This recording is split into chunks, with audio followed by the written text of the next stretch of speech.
provided by Riverside Catering, coffee, water. Please get up and help yourselves whenever needed. I'm Stephanie Ford, President and CEO of the Southeast Volusia Chamber of Commerce. Welcome to our 5th annual Regional Economic Summit presented by Miami Corps Deering Park. We have some great sponsors today. Thank you all for being here, and especially thank you to, we have so many dignitaries. So we're going to recognize everybody this way. With the City of New Smyrna Beach, could you please stand? Thank you all for being here today. City of Edgewater, could you please stand? Thank you for being here. City of Oak Hill, please stand. Thank you guys. Volusia County, I know we've got Danny Robbins, Jake Johansson, thank you guys. Any other dignitaries I might have missed? We have Efren Chavez with the City of New Smyrna Beach Utilities, thank you for being here. And Representative Chase Tremont or one of his staff may be here as well. Our board members, if you're with the Southeast Volusia Chamber of Commerce Board, I know we have our chair, Mark Billings, here today. We have Bob Williams. We have quite a few of you. Thank you so much for being here. And our Advocacy and Economic Development Committee, these are the folks, if you could please stand, they put the hard work in creating this event and bringing it to you here today. So let's give them a big round of applause. Thank you guys so much for making this happen. I would like to bring up Mayor Fred Cleveland from New Smyrna Beach for a few words.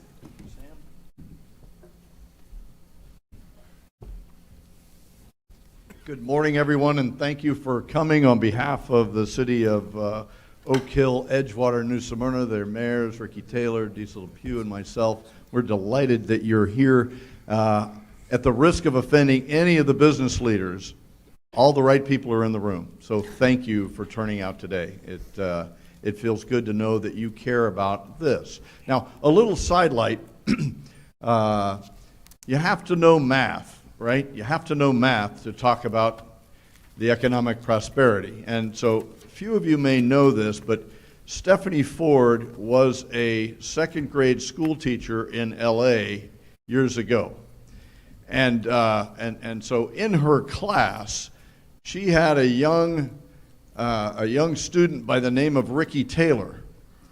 And so as she was teaching math, Ricky was an amazing student. And so when Ricky came home to see Mrs. Taylor and say, "Mom, I'm learning math," she says, "Well, what have you learned, son?"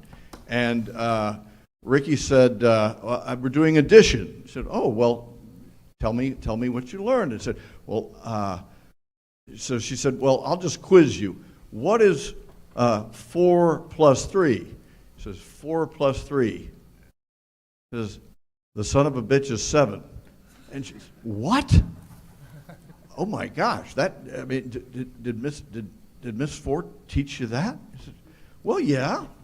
Doesn't it make sense?" I said, "Well, let's do another one. What is 3 plus 7? The son of a bitch is 10. What? Son, this is not math."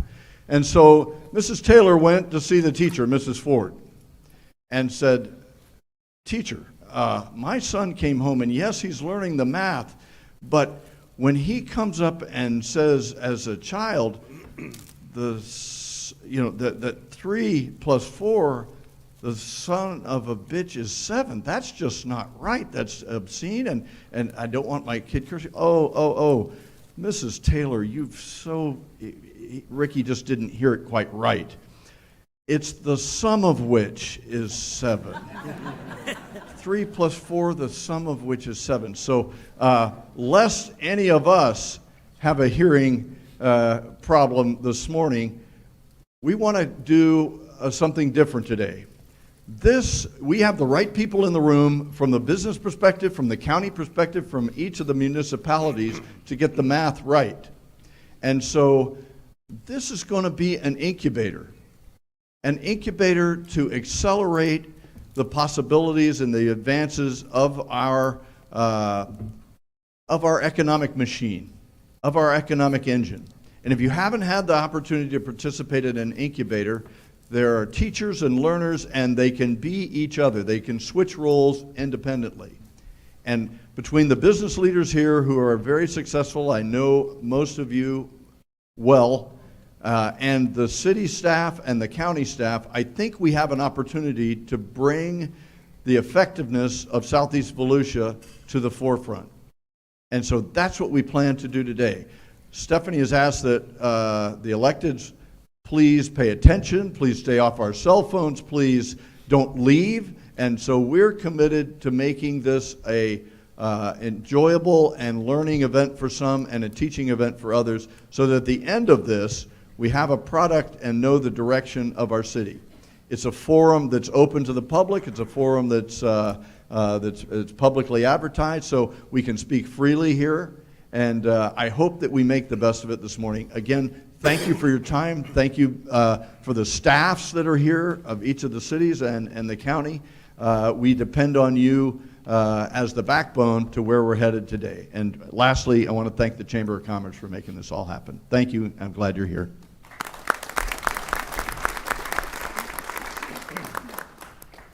I have been called many things. I've never been called a math teacher.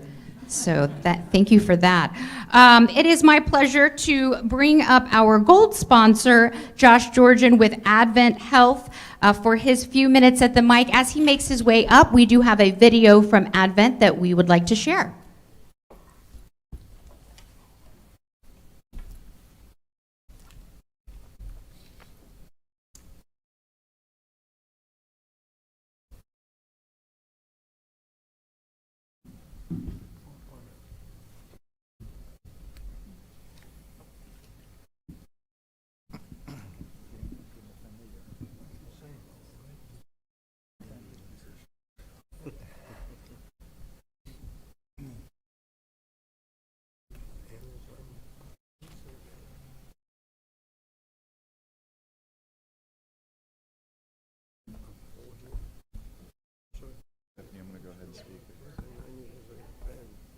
Well, good morning.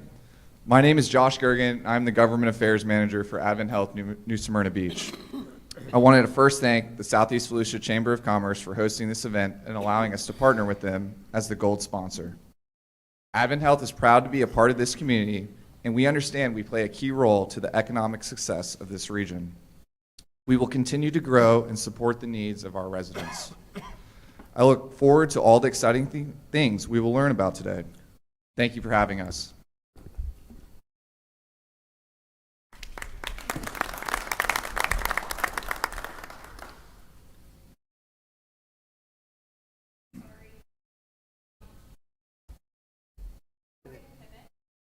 No problem. Awesome. Well, I'm going to introduce our next speaker, Tara McHugh. Tara McHugh is the Executive Director at the East Central Florida Regional Planning Council, a council of governments covering 8 counties and 78 cities in East Central Florida. She began her career at the ECFRPC in 2003 and has worked for over 2 decades to bring together stakeholders and experts from across the region to implement projects, policies, and programs to make East Central Florida a healthy, sustainable, thriving, and resilient region for future generations.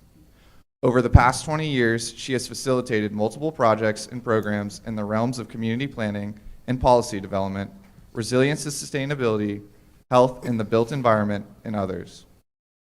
Tara has a bachelor's in marine biology from UNC Wilmington and a master's in environmental resource management from the Florida Institute of Technology.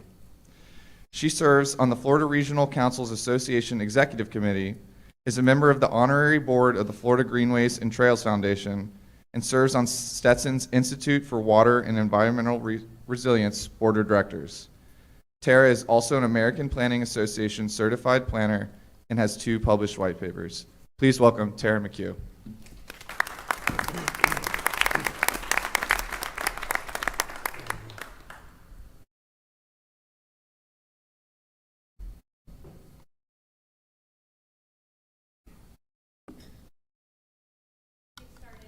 word. All right, thank you all so much for being here today, inviting me to help lead a conversation with all of you regarding the economic strategic plan for Southeast Volusia, and really, as the mayor said, really accelerate the region in the direction of economic development. So really want to have this as an informal conversation. It is a conversation between all of you. This is your meeting, so what you put into it is what you'll get out of it. So I do have the goal that throughout today, we identify some actions that you all will take home, or you'll direct staff, the chamber, the RPC, or some other partner within this room in order to move forward so that we can continue the momentum that you all started several years ago. So as Josh said, I'm the executive director of the East Central Florida Regional Planning Council. We cover 8 counties, 78 cities. So this area is one of our key areas, our priority areas, and an area of pride and joy for us because we have been working with you all for a number of years and really stand ready to continue to assist to move you forward. Regional planning is the process of working with partners to address challenges and leverage opportunities too big for one community alone. That is at the core of the Regional Planning Council, as well as the Chamber of Commerce efforts in order to bring together these communities, Edgewater, New Smyrna, Oak Hill, and the county, as well as other partners, to move forward your strategic plan. You all are conducting regional planning and embracing regionalism. So it's been about 3 years since the Florida Southeast Chamber of Commerce, along with partners of the cities, Team Volusia, the CEO Business Alliance, Southeast Volusia Manufacturing and Technology Coalition, and the Regional Planning Council, developed your Southeast Volusia Economic Strategic Plan. Since the plan was developed, there has been tremendous unified collaboration with quarterly coordination between all the partners, annual summits like we're having here today, as the third one, and shared vision statements that all of you adopted and moved forward. As we kick off today, I really want to keep you grounded in the goal and the vision of that strategic plan. The vision is to advance Southeast Volusia as being recognized globally as a competitive, business-friendly, economically strong community with a high quality of life. That is the vision you all are creating through the goal of the strategic plan, which is to continue to work as one economic region to diversify the Southeast Volusia regional economy by attracting high-wage and high-value industries and jobs. So the key industries you all decided to focus on revolve around aviation and aerospace, light manufacturing, boat building and marine equipment suppliers and services, medical and corporate industries. So keep all of that in mind. That is the goal and the reason why we're all here today. As part of the plan, there are 5 main areas of focus, so 5 main objectives. They revolve around infrastructure, which we'll be talking about today, land use and corridor development, also another topic, workforce, collaboration, and innovation. While we're not going to be speaking about all of those today, because sometimes the summits are focused on certain areas, I wanted to just talk about some of the advancements and the movements that have been going on in these areas. So to address the objective of assessing and expanding on educational training and resources in order to make sure that we have a pipeline from high school into the manufacturing communities and those jobs, the Chamber and the partners and all the partners have continued to strengthen partnerships with Burns Science and Technological Charter School, Daytona State College, and New Smyrna Beach High School, especially in the areas of engineering and medical curriculum. In 2024, in a summit just like this group validated regional focus areas in this realm, which is the expansion of vocational and trade programs, building stronger public-private partnerships, and increasing career awareness campaigns. So there has been a lot of effort within that pipeline discussion and in meeting those objectives as laid out through the plan. Also, in order to build a more resilient and economic framework and industry structure for this region, the plan does call for the group, all the players within the area to gain a better understanding of the region's industry conglomerations, our economic resources, but also our vulnerabilities and our gaps. Right, to make sure that we're addressing and being strategic about the businesses and the industries that we are bringing into the region. So I want to make sure that you guys keep all of that in mind as we have deeper conversations about some of those other objectives. We're going to discuss infrastructure a little bit later in the event and in the programming, and it's the last piece for a reason, because everything is going to tie into that. The strategic plan calls for the development of a regional infrastructure plan. That infrastructure plan, when you think about infrastructure, it can include anything from stormwater, various utilities, transportation. In fact, the plan actually calls for a multimodal section for transportation within that plan. So when we talk about transportation, keep in mind that we ultimately want to create this infrastructure plan as well. And that it's not just a movement of goods, it's the movement of people as well, your workforce, in order to create that higher quality of life. Plan also calls for the re-envision of corridors and areas to focus future economic generating land uses. So if you remember a couple workshops ago or summits ago, we sat around with maps and we were identifying some of those areas. You all have also made tremendous progress in the adoption of your comprehensive space industry opportunity overlay. So those things combined is a tremendous first step in order to reach these goals and advance that objective. But there's still more work that needs to be done in this area. So you have the adoption of that overlay, but now we actually need to implement that. So what are the next steps that we all as a region, you all as cities, need to take in order to move that forward? Because if you don't have the mechanisms in order to implement those policies, we'll never see the return of those efforts and the economic impact that they could have.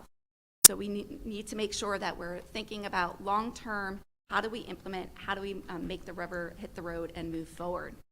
Part of that is also creating visions for our economic corridors. But when you talk about corridors, people are like, oh, it's transportation, or it's just land use. Well, it's not. We need to think cohesively about those corridors. Their purpose is not just land use, it's not just transportation.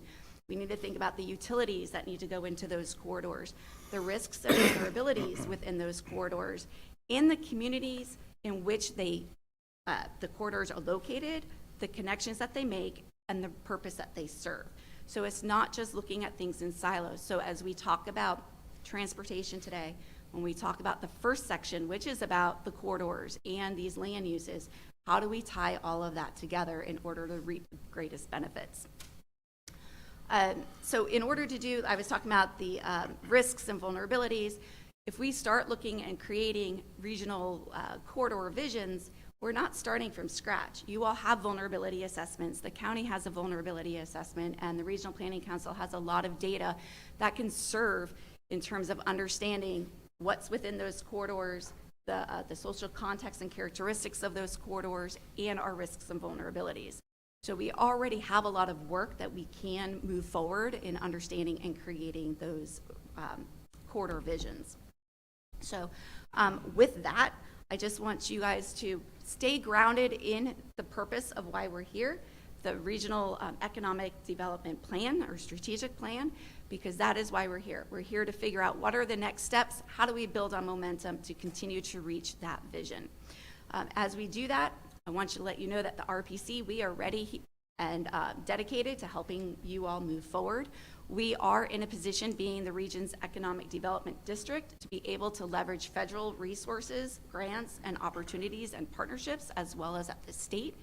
So a lot of times we get asks from these agencies, hey, we have money, or we have technical assistance we can provide for you. What needs to be done? So having us at the table is a great benefit. We're here to serve you, so please ask. And if we hear something, we can continue that conversation forward. And also in-house, we have a tremendous staff across emergency management, planning, economic development, and resilience, so that we are able to look at anything that you give us to do from that holistic perspective that I'm asking you all to think about today. So as we said earlier, this needs to be a conversation. This is your meeting, so I will be calling on people. And the way that we'll focus on this is we have it broken down into 4 sections. We'll talk about different sections, and then I'll open up the floor to the city and county, I don't see the county manager here, but maybe one of the council members, to give an update on the accomplishments and the wins in that area that you all have been moving forward, some of your immediate needs, And then we'll go into some questions and answers. All of you, please feel free to jump in and speak.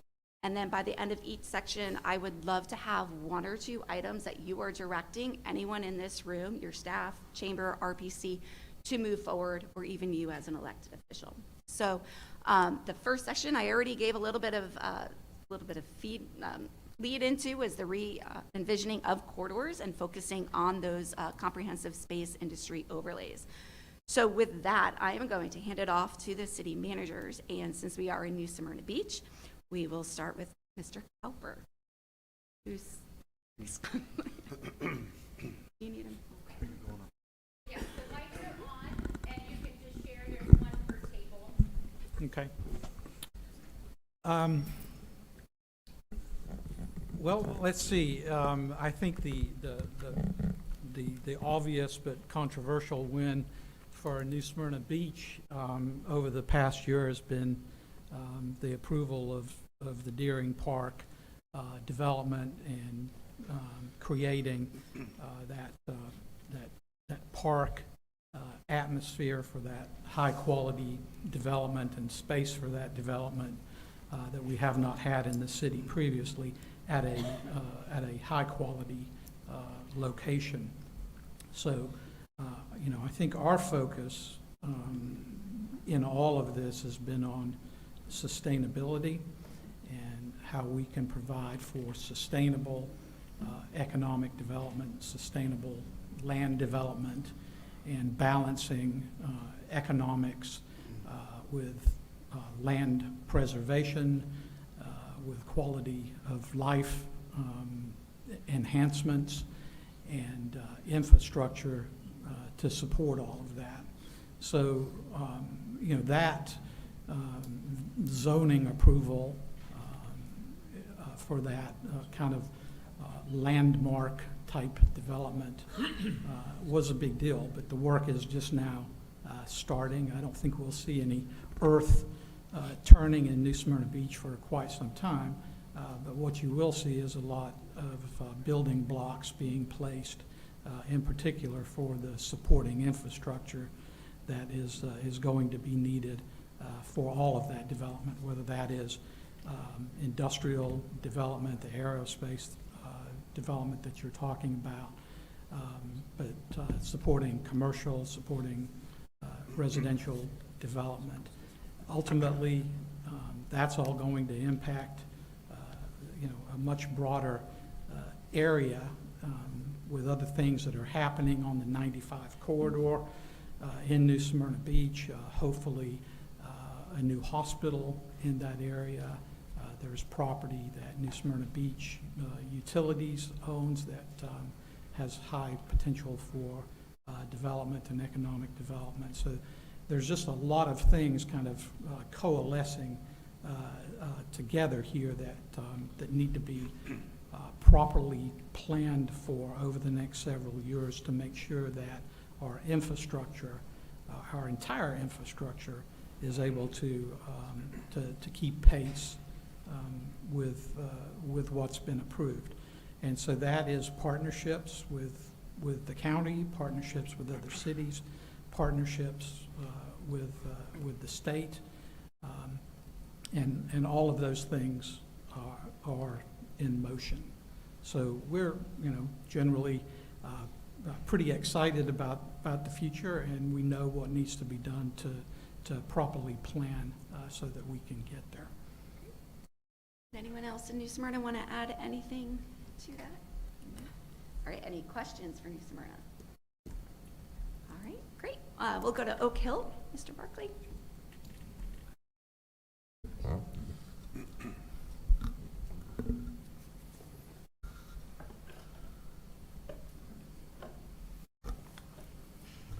Closer to you. Thank you, Tara. John Barkley, City Administrator of Oak Hill. We have Commissioner Werning and Mayor Taylor here this morning. Pleased to be here with you. To be part of the regional dialogue has been one of my biggest initiatives since I arrived in Oak Hill, because you can't go it alone. And I've really enjoyed the experience of working with all of you and staying a part of that dialogue, because our commissioners are watching trends here, and we're seeing some things happening in New Smyrna Beach, Edgewater, and to the south that are sort of pushing their way towards Oak Hill from all directions. And we need to be prepared. And so I appreciate the guidance that we've received from our commissioners, from our neighboring jurisdictions. Volusia County has been tremendously helpful. Public Works, EOC, everything in between. It's really a treat to be in that dialogue, to be part of what's happening in our county and our region. And Stephanie and Tara, thank you for your insights and your guidance along the way. These kinds of discussions, and I'm a regionalist at heart. Sometimes it's difficult because there's a dichotomy between the fierce independence of jurisdictions, of cities, and the, circling the wagons around your city, and then opening up to your region and trying to figure out how can we have that symbiotic kind of relationship. But we see things trending in very much the right way. Now, our community is very protective of the heritage of Oak Hill, so we have to temper that with the commissioners' initiatives on economic development, infrastructure, transportation, and balancing our tax base to attract industry, commercial development, along with the residential development that's already in Oak Hill. There's already interest here. We've got several thousand homes that have already been vetted on the books to be built, and this may not happen anytime soon, but we need to be prepared. And so we received $186,888 from the state of Florida legislature to do a project on Canal Avenue in Oak Hill to really start that process of moving the water towards the lagoon and protecting it at the same time from the nutrients that are and the runoff that's created during storms. That's a big deal for Oak Hill. We had a stormwater workshop back in May where the commissioners, or June, excuse me, where the commissioners identified, I believe, 5 different stormwater areas of significance to Oak Hill, and tasked me with moving forward to try to figure out, try to piece together how those all work in combination with each other. And so we're working on that as well, and appreciate the county's help, Transform 386, and some other programs that we've taken advantage of in Oak Hill. So our community sees that. They see that we're working on those projects. But again, we're looking for a seamless route through Oak Hill, not just on US Route 1, but on some of our arterial roadways, so that people understand that we care. We're looking to follow along with Edgewater and New Smyrna Beach to plant trees and other landscaping amenities in the median of Route 1, because it looks so nice when you're going through New Smyrna Beach and Edgewater. And we want a sort of a gateway feel when you're sort of moving through those different communities, coming south, and then coming up from the south northward into Oak Hill, where you see that sense of place. This is where I am. And so Edgewater and New Smyrna Beach have done a lot of great things that have given us an example on how to move forward from that respect. But aviation and aerospace, we see a lot of potential services that could be provided from Oak Hill in terms of spin-off businesses that serve those industries. Transportation, we'd like to identify certain initiatives to build a more robust transit network that traverses Oak Hill all the way up to New Smyrna Beach and throughout the county, so that our folks have an opportunity for that mobility throughout the county, because it's a big county, and there's a lot of land to cover, so we're working on that as well. But we see the rooftops coming. We have to manage it. We have to represent our community and understand the folks that have lived there for a long time, and temper that with the notion that there are new people coming in to Oak Hill now. And that's just what happens, and you have to manage it as best you can. So our commissioners have really set a good list of priorities for our staff. We only have 6 people that work in Oak Hill, and so I'm learning that we all kind of cross over into each other's responsibilities, and we're learning along the way to not only do that job, to stabilize City Hall and make sure that it's a seamless government experience when you come into City Hall, but also when we're out, reaching out, representing our city with regional endeavors just such as this one. So we appreciate being part of that. As the mayor mentioned of New Smyrna Beach, that we're very pleased to be in the dialogue and be part of this, and we can't go it alone. We're all in this together, and we feel real good about what's going on in Oak Hill. So with that, I'll turn it back over to you, Tara. Thank you. Thank you. Anything else to add from Oak Hill? Great.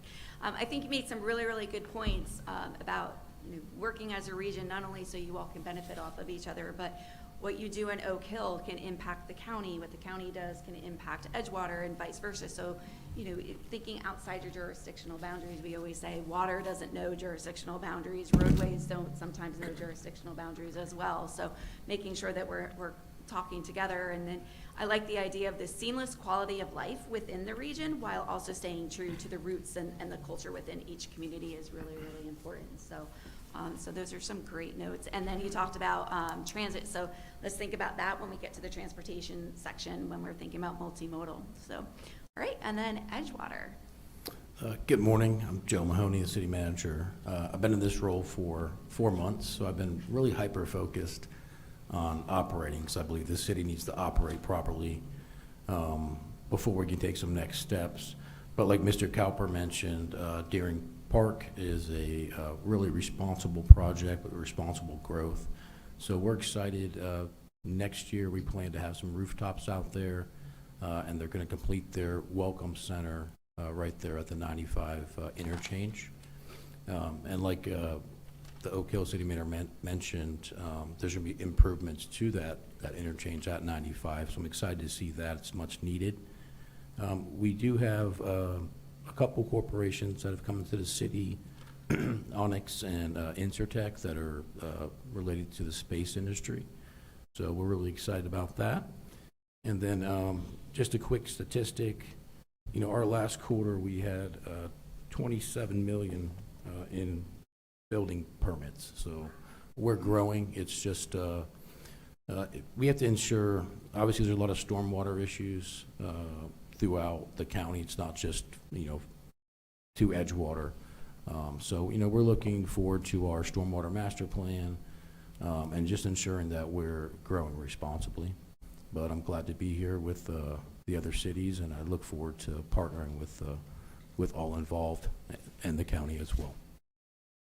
I don't see Mr. Rectenbaum, so does the county want to add anything from? Ben, you got it in you? Yes, sir. Ben Bartlett, Volusia County Public Works Director. So, obviously, the county responsibility in Southeast Volusia, primarily transportation related in terms of the thoroughfare road network, which I'm sure we'll discuss in depth later on, so I'll save my comments for that. But one thing we're focused on, the drive for industrial capacity specifically related to aerospace and space related companies. Joe mentioned Insertech. We worked with them, Lou, our economic development director, myself, because they are served by Volusia County Wastewater. They're an industrial system that discharges industrial waste, so we have to work with them to accommodate that, and we can. and we are looking to make sure that we can accommodate future industrial related industries so that we aren't a roadblock in the way to any of that type of growth. And so we're not only currently in the middle of a large expansion of our plant in Oak Hill, but we're also focused on making sure that that plant can accommodate future industry related to the space type activities. And we know that there's a tremendous focus on that further south in Oak Hill and south of there. And we are, ready for that challenge to get utilities down in that area when and if those plans come to fruition. It's difficult to put a bunch of utility lines in the ground going somewhere where there's not a user at that moment for many reasons, but we are committed to making sure that we can serve that area when the time comes for those industries that come in. And obviously the other side of that is, and I'll get into it later on when we talk about stormwater, but making sure that we have adequate stormwater infrastructure to address the needs of the community is vital for economic development growth. Make sure that we have systems in place and folks aren't getting flooded routinely. And so we're working on that as well. I know a lot of the conversation has always been about having pad-ready sites, right, and the land uses, but you made a good point about understanding what the results of that industry is going to be in terms of what type of waste are they going to be generating because of whatever they're building or manufacturing. Yeah, exactly. So, providing sewer service to residential or commercial is pretty easy, commonplace, but industrial wastewater is a whole different world. There's different permitting and different requirements. There's different requirements on our wastewater plant to make sure that wastewater doesn't upset the processes in the plant. So, but we're prepared to meet that, and we have with Insurtech, and we're looking forward to the opportunity to serve other users of that type. I'd like to add something, Tara, and something you'll hear from me probably all day today. Collaboration among this group is extremely important. We keep on picking on Insurtech, but that kind of, I don't want to say slip through the cracks, but it caused a little consternation getting things done. And the importance of this group to not only welcome businesses within the space overlay or outside it for that matter, but to think in your brain. You got Lou and Samantha over there, all the economic development directors, all the public works people, all the city managers. We have to think about who else needs to know about this to make it work. Because we don't want these people to have to jump through 80 billion hoops and get the, well, that's them, that's us, to get something done. We want people up and operating quick so they can tell their friends in the space industry, this is the place to be. Unless you don't want them here, and then you need to be clear about that right now. But the collaborative effort gets these wins over the finish line quick. And if we're not talking to each other and transparent about what the requirements are, who owns them, and how we can get there, and where the money's coming from, and how long it takes, we're behind and people won't come. So keep that in mind. There's a lot of other, I'll talk about it later, a lot of other collaborative efforts that are going great. And Mayor Cleveland mentioned the incubator. That's what this is. We're trying to get people to come here, and we all got to work together to turn that 100-watt bulb on and hatch that egg. So keep that in mind as we're moving forward. We're not talked about regionalism, right? We can't work in a silo. So thank you, Tara. Anyone have any feedback or questions from anything? Yeah, sure. Go ahead, Danny. Thank you. Thank you, Mayor. I'll just hit on a couple things real quick. Jake, thank you. And we have Ben and the rock star Lou Parrish here on our economic development side. when it comes to economic development here in Southeast Volusia, we know how critical it is, and we've made that a pretty top priority, not just up north just a little bit at the airport, but like they said, preparing these future sites and easements, especially from Pioneer Trail south. You got the new interchange coming in, and that Williamson is set to go to 44, then down to 442. So there's going to be some opportunities there. And one of the things that I'm particularly proud of here with Jake Johansson and the council and our staff is we did a deep dive into our land use, which is very important, when it comes to economic development, but also understanding that one of the only ways for some of this to work or come together is for government to kind of get out of the way.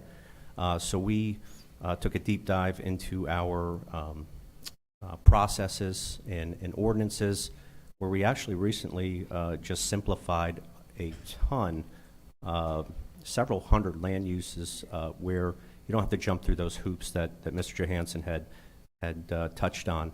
So there's going to be some time savings there, some money, and we're actually looking a little bit further into that too. When it comes to our regulations, how do we, are some of these regulations that are above state and federal law already, how are they hindering us here locally when it comes to economic development? So we're looking at that as well.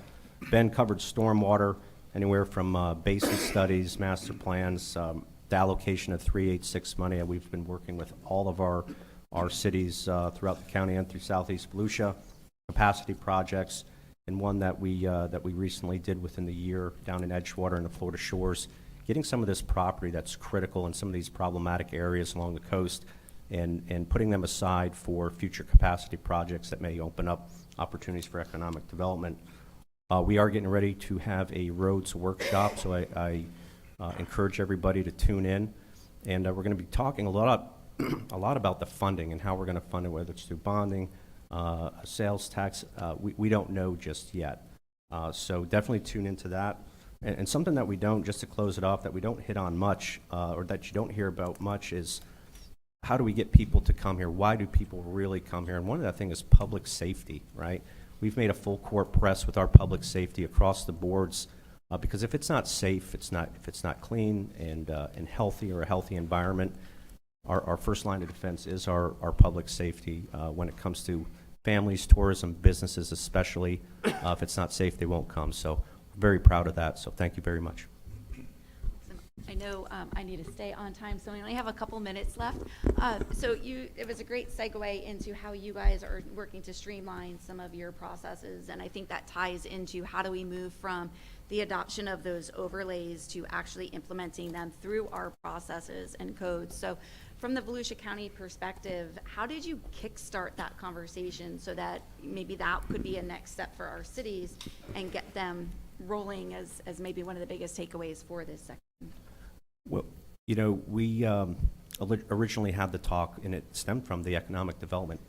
Why aren't people coming here? We looked at why, and there's the common denominator is always government, right? So these regulations become so burdensome and tired, people get tired of it. So at every level that we see, whether it's at the state or even federal level, and when they say, hey, cut bureaucracies, that's what we really have to look into is our land use and our permitting, and see if there's a duplication of services, and if there is, what incentives can we give, or what can we really eliminate to save time and money to attract what we want to attract. Does anyone have any? Tara, please don't stop us from Nope. dwelling Keep going. here. I know Commissioner McGurk has got some things, and I want to follow up on Mr. Johansson's remark. Thank you, Mayor. So, coming off of what Danny just said, New Smyrna we're reinvesting in our airport, but we have a limited amount of land to attract some of these significant businesses. Edgewater and Oak Hill is where most of these businesses are going to go. Our biggest problem in terms of transportation infrastructure is State Road 44 and Mission Road. And then you can look at Mission Road from 44 south into Edgewater. But But the big question that I have is, we've been working at this for a while now. I'd say close to 10, 12 years about attracting the space industry and a number of different kinds of very positive businesses that would help Southeast Volusia. So when we get into wondering, do we need water, do we need sewer, do we need industrial wastewater facilities, what businesses have come into Southeast Volusia, namely maybe the county, Edgewater, and Oak Hill? What are they communicating to us that they need most of all? That to me is the question. How do we move forward if we don't know what the business's primary concerns are relocating or developing in Southeast Volusia? So to me, that's the question on how do we pinpoint what do we actually need to specifically work on. And as I said, we have a limited amount of space at the airport. We have made concerted efforts to invest in our airport and attract businesses. And State Road 44, Mission Road, both affects New Smyrna and Edgewater significantly, and that's our biggest road infrastructure bottleneck right now. Thank you. So to follow up on that question, maybe our economic folks can lead into some of that in terms of what you may have been hearing, or what are some next steps in order to engage these businesses? We were commenting just now. I think that's a great start in the conversation, but I would also look at what the businesses that are interested in coming to us are looking for. That's really critical, and of course, having infrastructure ready for them to be able to build. If you have conversations where it would take 2 years just to be ready to start building, that's probably the main culprit of sending someone away. And I look at this very simply from an economic development perspective and thinking about the economic well-being of the area. I think we find ourselves in a crossroad right now. We have a great opportunity ahead of us, and we have to take it. If you look at what's happening below us in the other county, and I think everyone has hinted at this, that they are saturated and they need to grow somewhere. And the logical direction to grow to, you can't grow to the east for obvious reasons, south and west, no. So it's north. And we're having more and more conversations of businesses that are interested in moving. Insurtech was mentioned several times. That's a great example of a company that will have a huge impact on our ability to grow the aerospace industry, because metal plating is a big deal in aerospace. And they're going to become, if I understand correctly, the first or second biggest metal plating company in the country. And so having that here is a great asset. And to the extent that we can attract companies that bring that kind of value will help us be stronger. So we have to have land and infrastructure ready for them to be able to be here. So again, we have a huge opportunity ahead of us that won't be there forever. And so now the time is to take that opportunity.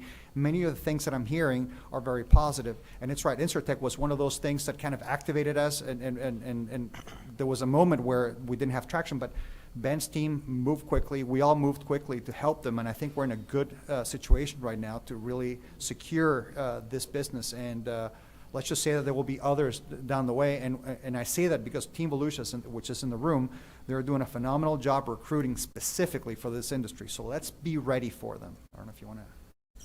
And just to add to that too, what we are hearing, and part of the reason when the county and the 3 cities, when we adopted the commercial space overlay district, basically was so that we could provide expedited permitting. And so that next step of, well, what does that look like?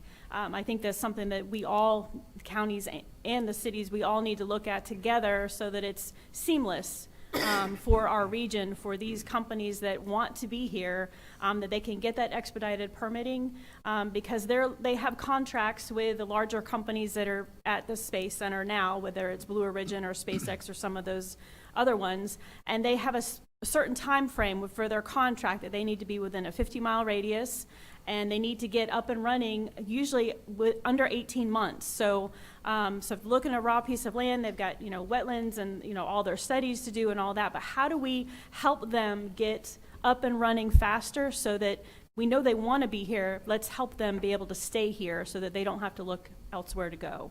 I think that's one of our biggest hurdles right now, that kind of an action item as what's the next step in our land development codes and in our processes of how do we get in that expedited permitting. So before I hand it off to the mayor, let me follow that up with, what do you need in order to do that? In order for you all to get together and start that conversation? We had kind of looked, the county does have kind of a great example right now around the Daytona International Airport of how they've been able to do that.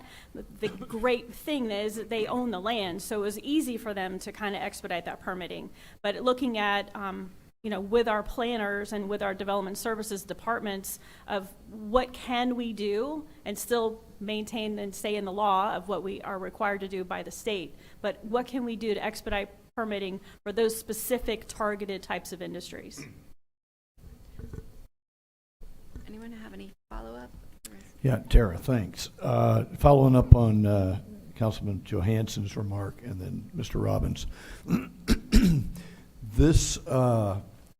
this is our opportunity. We do this once a year in this room, but is there a interest or a forum for this to be a drumbeat, not what we're doing, but the real work that the two economic development directors are talking about, where they can come and say, all right, Robbins, all right, Johansson, I need these things changed, and all right, cities of blah, blah, blah, I need these things changed to lower the barriers of success for not only the new businesses, but these folks behind us that are already here, know the dance steps, and would love to grow their business out of the seasonality they experience now. So moved. Is there a second? So that's what I'm thinking. Rather than, you know, Stephanie puts this together once a year, we come in the room, say, okay, go, go, go. But if there was, and government can't run it. We can't lead it. We're going to do the job of lowering the barriers to success. These folks and the economic development team, maybe along with the chamber, you could do a regular, okay, our target is this plating company. What are we doing? Let's get those guys in the door. Let's get those guys going. And the first one will be hard. But after we figure out the dance steps, it will be easier and easier to get the new guys in town. And with the experience of the guys behind us who said, oh my gosh, it was a nightmare. Let me tell you what I had to go through in New Smyrna. We could actually work on the things that Danny talks about, which is, hey, government, get out of the way and let the the invisible arm of economics drive up the success rate. And so I don't know what that is. I don't know who runs it. I don't know how it gets started. But we would be very supportive of that and jump in when we're asked to jump in. But somebody needs to own it, and somebody needs to push it down the road. It may be the economic development people in coordination with the chamber. Team Volusia practitioners, Lou? Sorry? Would that be a spot for this, the Team Volusia Practitioners Club? I could bring it up definitely at the next meeting. I mean, that's kind of where we get the sniff that something's coming. You're well versed, Samantha and Lou and the team is well versed enough to know where the tripwires are, you know, and you can contact Ben. Ben's got tentacles out to all the cities, and we got every council member or commissioner or city's got somebody on Team Volusia that it can rise up to solve that problem from an elected official standpoint, if it's a problem that can be solved, right? You're only one of 5, one of 7, but bring it up and see if you can float some opportunities to remove barriers like we did and we continue to do. I don't know. Frank Jones, Team Volusia. I would be happy to have that conversation with you. I think with Insurtech, as we spoke about before, it is one of those things where as there's tripping blocks that come up, we do reach out. Mm-hmm. You know, we reached out as soon as we found out, you know, the wastewater is just not going to work. And yeah, we could have definitely just said, well, okay, this is all we can do. But we welcome that opportunity to reach out to our electeds and county manager especially to mitigate issues. Yes, ma'am. One of the things I think would help us is, and I've seen this over the last many years, is I was on economic development 4 years before city commissioner. And what we saw going through these meetings is, yes, we need shovel-ready land, and it's important because we've got to have job opportunities. But because of the hurricanes and the flooding we've had unforeseen obstacles that have hit us. And now our public foresees that if we do this, then this is going to happen, whether it is going to happen or not. Nobody has that crystal ball. So what I think would help us is, instead of going forward and helping, what I see are a lot of pushback from the citizens and even commissioners saying that they want stronger reports. And it's like the chicken and egg. The developer doesn't want to invest in all these reports if we're not going to approve the permitting to begin with. And I don't blame them. I've been on that side. We have pre-app meetings where everybody gets together and tell, the potential property owner what they're going to need to do before they do it. It would help us to get that more out in the public so they know, no, we can't do this report for you until you approve the permit, because you're causing this red tape because you're requiring it. They don't want to spend the money up front for it. So it's really hard to have shovel-ready land when you get this pushback from people having fear from the community. And for the transportation side of it, we know that the road that the Deering Park is going to build to help with this infrastructure is going to take off some of that traffic, but then also we're going to gain traffic because of the new businesses. So as a commissioner up here and our mayors, we don't know. It's a big crystal ball. We don't know the impacts because we're not seeing those reports. And we're doing a lot on faith-based when we hope that the next level, those reports are brought to us and that we can go forward with voting yes because we're getting the reports we wanted way back from the beginning.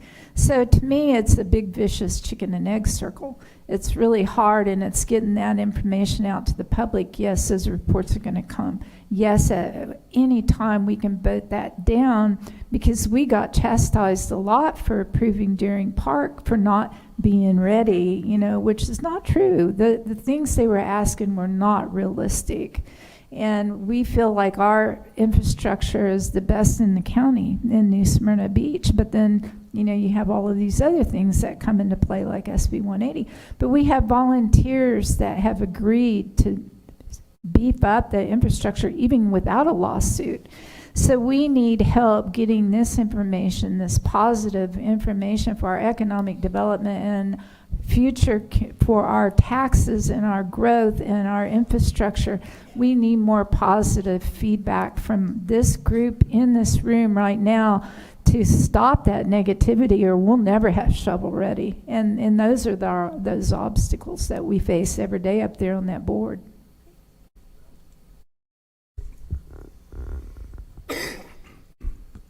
So to tie into what Valley just said, looking at these ideas, they're all wonderful. And from my perspective, the task that doesn't appear to me to be here is marketing. So, we have citizens that do not understand what the heck is going on. And they think that once they see ground being broken, all hell is going to break loose and it causes flooding and what's going to happen to my property values and blah, blah, blah. And I sat in a meeting the other night and had to explain to somebody that the more services you provide a neighborhood, the higher the value of your property is going to be. And everything is a trade-off, everything. So you're going to have to choose between less damage to the environment, let's say, and tremendous economic development. And the choice is, in my opinion, to do it, not do it. So what Valley is saying, and I think, and what we're hearing is many people are saying, hey, forget it. We want to stay the same. And I don't know how large the segment is, but it's vocal. And so an amusing question in my mind is, on the drive here, I think I saw 5 or 6 slow the growth signs. So what do we do to combat that? Where are signs that say something that would educate the public? That's just one little thing, but I just want to sum up by saying we need to get to the marketing of these ideas to everybody. It should be as clear as 2 + 2, that son of a bitch is 4. So.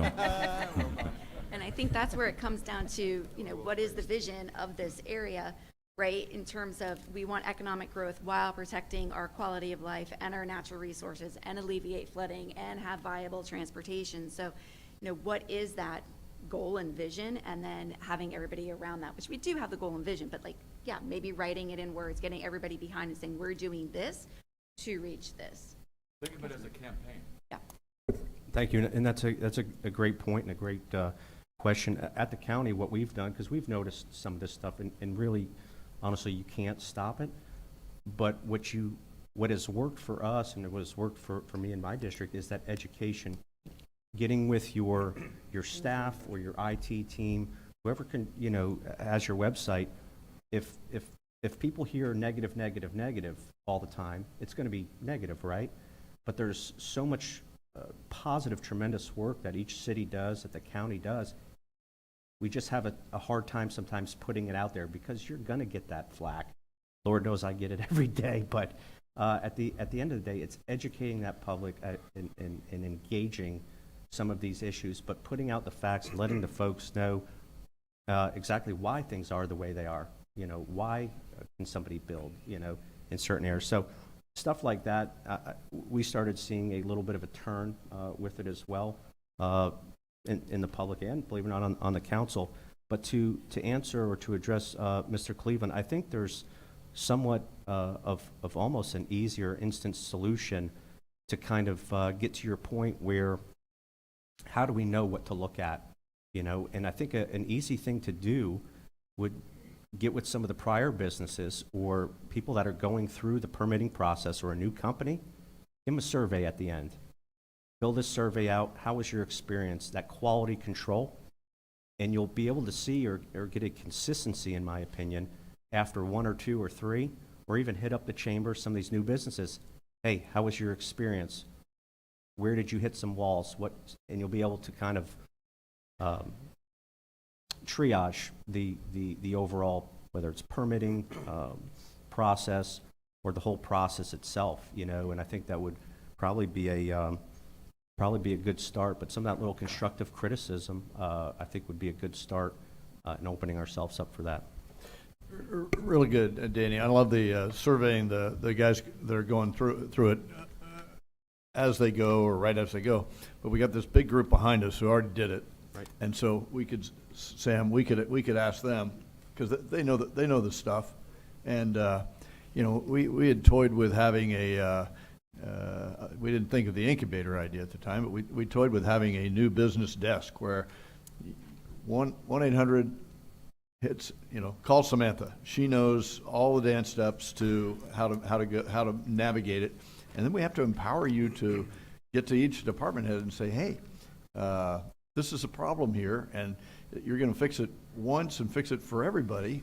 I know each business is different, but if we fix it once and fix it right, now we've got a process, and here's the card. Here's the card. You got to go through these wickets to get to success here in New Smyrna. A little different in Edgewater, a little different in Oak Hill, whatever the flavor is for whatever that commission wants. But after you teach it and get it in a process, now everybody knows what to expect, and they can know where to shop. Keith Norgren and the Team Volusia guys, they will then be able to direct people this way because they've got the whole county they're trying to serve. So I love your idea, but I don't want to pass by the guys that are in the room who already know it. They know it cold. And so back, Tara, don't let this go. We ought to do something other than the once a year thing. There ought to be some kind of drumbeat, and it doesn't have to be us. It should be led by industry, not by us. There are many leaders in the room that are smarter, faster, quicker than I'll ever be about how to get this started. So from what I heard, there were a couple things. One, talking with industries that are working to come in and find out what they need in order when we're thinking about utilities, and then working with previous business owners and ones that are also coming in and understanding where are the hiccups in terms of the expediting the process and working with the county in order to see how they helped move that forward. And Team Volusia looks like they volunteered to help lead some of that conversation and maybe having a roundtable, like you said, to beat that drum of pulling together those business owners and those industries of how can we help you, help us, bring you in faster and more efficiently. So did I get the two things that we want to work on to close out this section? Great. All right. So with that, I'm going to hand it off to the man of the hour, Ben Bartlett. Oh, yes, I am so sorry. I'm sorry, I skipped ahead. So I want to introduce Mr. Ramirez. I'm the CEO for LTG, our refreshment sponsor. So thank you so much.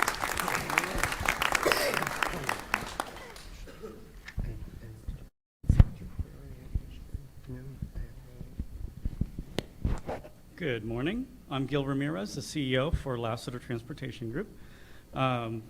I've had the privilege of being the CEO for nearly 5 years. With me, I brought Katie Deering and Josh Black, Assistant Directors for Traffic Operations, and Nicole Bosley, Marketing Coordinator. Most of you know that LTG is a traffic engineering and transportation planning firm, and most of you also probably knew and worked with Sans Lassiter, the founder, who passed away in January. He was a trusted colleague, a friend, and the driving force behind LTG's presence here in Southeast Volusia. His legacy of professionalism, collaboration, and commitment to the community is something that we're very proud to carry forward. This region is full of opportunity, and I'm genuinely excited to build on the strong foundation that Sans helped to create here.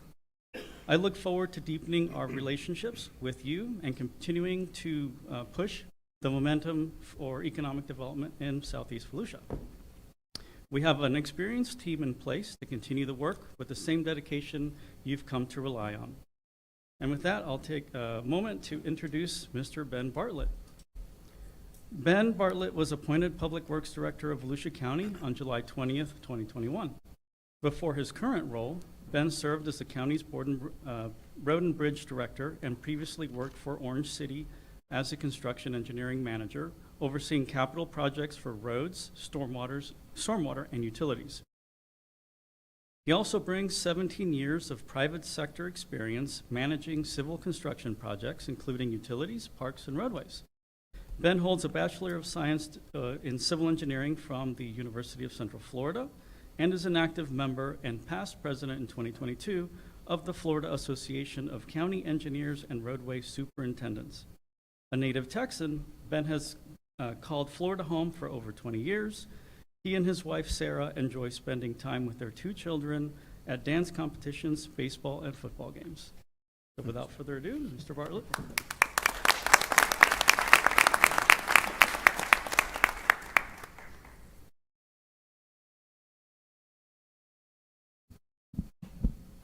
All right. My voice is a little scratchy. I got a lingering cough from a head cold I had last week, and I can't seem to shake it, so I apologize for that.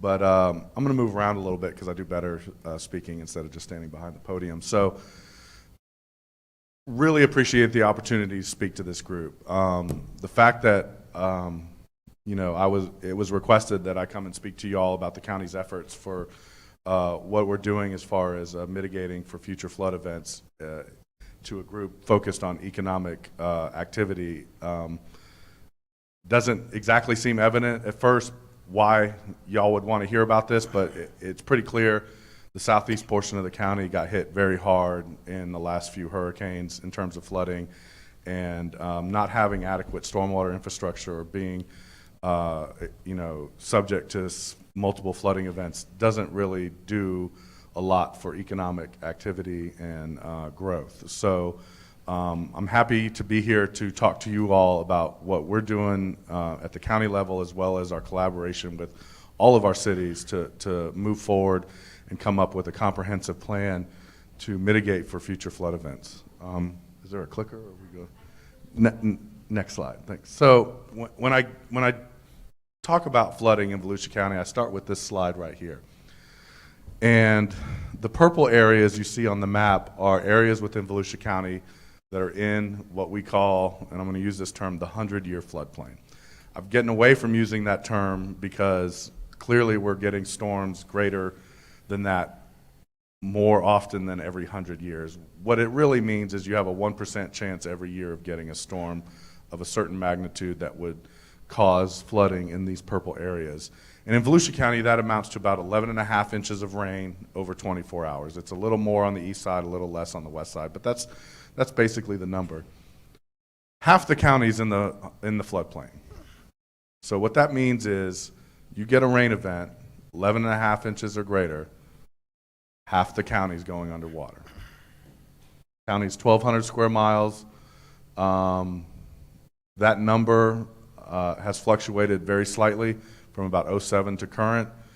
And from an economic standpoint, a quarter of the county's property tax value or taxable value is in the floodplain, over $27 billion. So obviously from an economic standpoint, there's a vested interest in ensuring that we do everything we can to mitigate for flooding and to make our infrastructure more resilient and to protect properties and structures from these large rain events. Next slide, please. So my experience after these storms is when someone floods or they experience, the devastation associated with water in their house or their business, they want to know two things. They want to know, why did this happen and what are you going to do to fix it? So the first part of my presentation is really going to be focused on why. Why are we flooding and why is this happening? And on the screen here is a chart that shows significant rain events going all the way back through the last century, or as my kids call it, the 1900s, which makes me angry.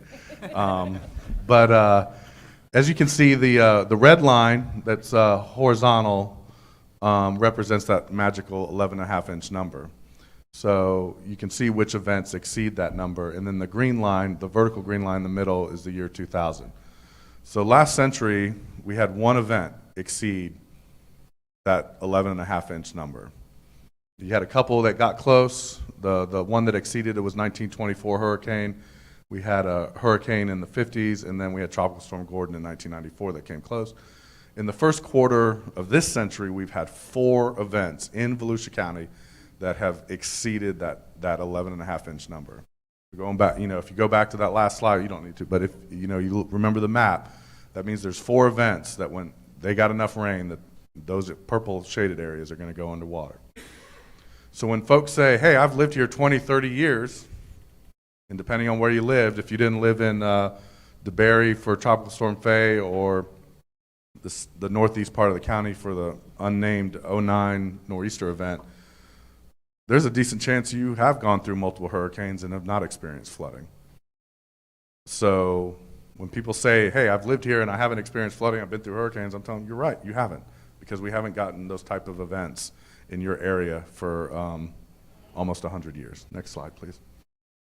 So after every storm, the National Hurricane Center puts out basically kind of a summary of the event itself, and they document all kinds of great information, wind speed, and they really provide some good information on rain. And so this is just the cover sheets of both of those reports. And in their reports, I was able to find some really good information and some weather stations throughout Volusia County that can give me some rain data. Next slide, please. So this is rain totals throughout the county. These are documented weather stations that I was able to get data. The blue represents Hurricane Milton, and the green represents Hurricane Ian. And as you can see, throughout the county, just about everywhere, except for maybe Pearson and Ian, every single one of these stations throughout the county in both storms experienced greater than that 11.5-inch number. So that basically means the entire county in both storms got that enough water to put those purple shaded areas underwater. Next slide, please. So this is going back to my, what I hear from folks when they say, hey, I've been through other hurricanes and I didn't flood. And I'm like, you are correct, because while we always measure hurricanes in terms of category 1, 2, 3, 4, 5, that's wind speed. There's actually other ways to measure hurricanes. One is rainfall totals. Another, which we learned during Nicole, unfortunately, is wave energy. Wave energy is something that we don't think about a lot until it takes out half the beach. And Nicole was a tremendous storm in terms of wave energy, not much of a wind or a rainmaker. Unfortunately, with Ian and Milton, those were significant rainmakers in Volusia County. Compared those to the yellow and orange, which were Hurricane Matthew and Irma. Similar storms of size, wind speed, all the hysteria you hear through the newscast of, you know, when they're going to hit, it's all the same, but the rainfall totals were dramatically different. So you got a lot of folks that have gone through similar hurricanes, didn't flood, and they're saying, hey, wait a minute, why didn't I flood in this storm, but I flooded in that one? You got a lot more rain. Next slide, please. Another part of the why associated with rainfall is your average annual rainfall that you get throughout the year. In Volusia County, depending on where you are, west side, it's roughly 55 inches of average rainfall a year. East side, it's around 51. Where I'm from in Texas, in San Antonio, it's a lot lower than that. So we get a lot of rain on average, but you can still get a lot of rain and actually technically be in a drought. And when you're in, get multiple years of above average rainfall, the ground is saturated and isn't as well disposed to absorbing rain during these high rain events. And when you have periods of below average rainfall, like you see in that decade from about 2007 to 2017, Tropical Storm Faye being the outlier in the DeLand area, you actually have a very dry condition. And so a lot of folks I've heard, especially, you know, who moved in this area around that time, they said, hey, this lake was always really dry, it was really low, and then now it's wet all the time. Why is that? Well, because we're getting a lot more rain every year, and as you can see, at least on the west side of the county, we've had multiple years above average rainfall. Next slide, please. And that trend holds true to a certain extent in Daytona on the east side of the county. You can see the peak years in the early part of the century, and then some down years, and then you got some higher average years towards the end of the data set. Next slide, please. So that's the rain. So the rain is probably the largest factor. The amount of water that falls from the sky is probably the largest factor in whether we flood or not. If you get that enough rain in one day, we're going to flood in about half of the county. Now, the other side of that is something that we've worked a lot hard on as far as messaging, and I'm sure y'all heard it over the past month, is compound flooding. Compound flooding is when you get rain plus a tidal situation, king tides, where the water can't get out like it normally does when you have a lower tide situation. That's the condition you see on the eastern part of the county. I'm looking out, I see the Halifax River behind everybody. During these tide situations, that river comes up a couple feet, maybe even higher. All of our storm drain systems that are connected to it, whether they be pipes or canals or Tomoka River, tributaries, whatever, they're all coming up higher too. And what that causes is either the water to drain slower or to drain not at all. And if it's just the tide, it's not a huge issue, but if it's a tide plus a significant rain event, then we got a problem. And that's when the water can't get out. So that's something we saw specifically during Hurricane Ian, was extreme tide situation. You had the winds, full moon, king tide. It was pretty much the worst possible scenario you could imagine for a storm to come through, and that's why it did the devastation that it did. New Smyrna commissioned a study following that storm event, and that study noted that the peak water elevation in the Halifax River was about 7 feet. So there's a lot of land, a lot of structures along the east side of the county, along tributaries and canals that are below 7 feet and would flood just from the tide alone, not even before you talk about the 20 inches of rain that we got. Next slide. So topography is another factor in whether or not we flood. This is something that holds true a lot on the west side, to a certain extent on the east side of the county. And what we have is we have a lot of what we call closed basins, where they're essentially bowls that fill up with water when it rains a lot, and there's no natural outfall via gravity. And so What you see here is an area just near Orange City in the unincorporated part of Volusia County. And that pond kind of right there in the middle is what we call a closed basin. The yellow lines are elevation contours, and it kind of everything flows in there and nothing can flow out. Just hit the button for the next slide.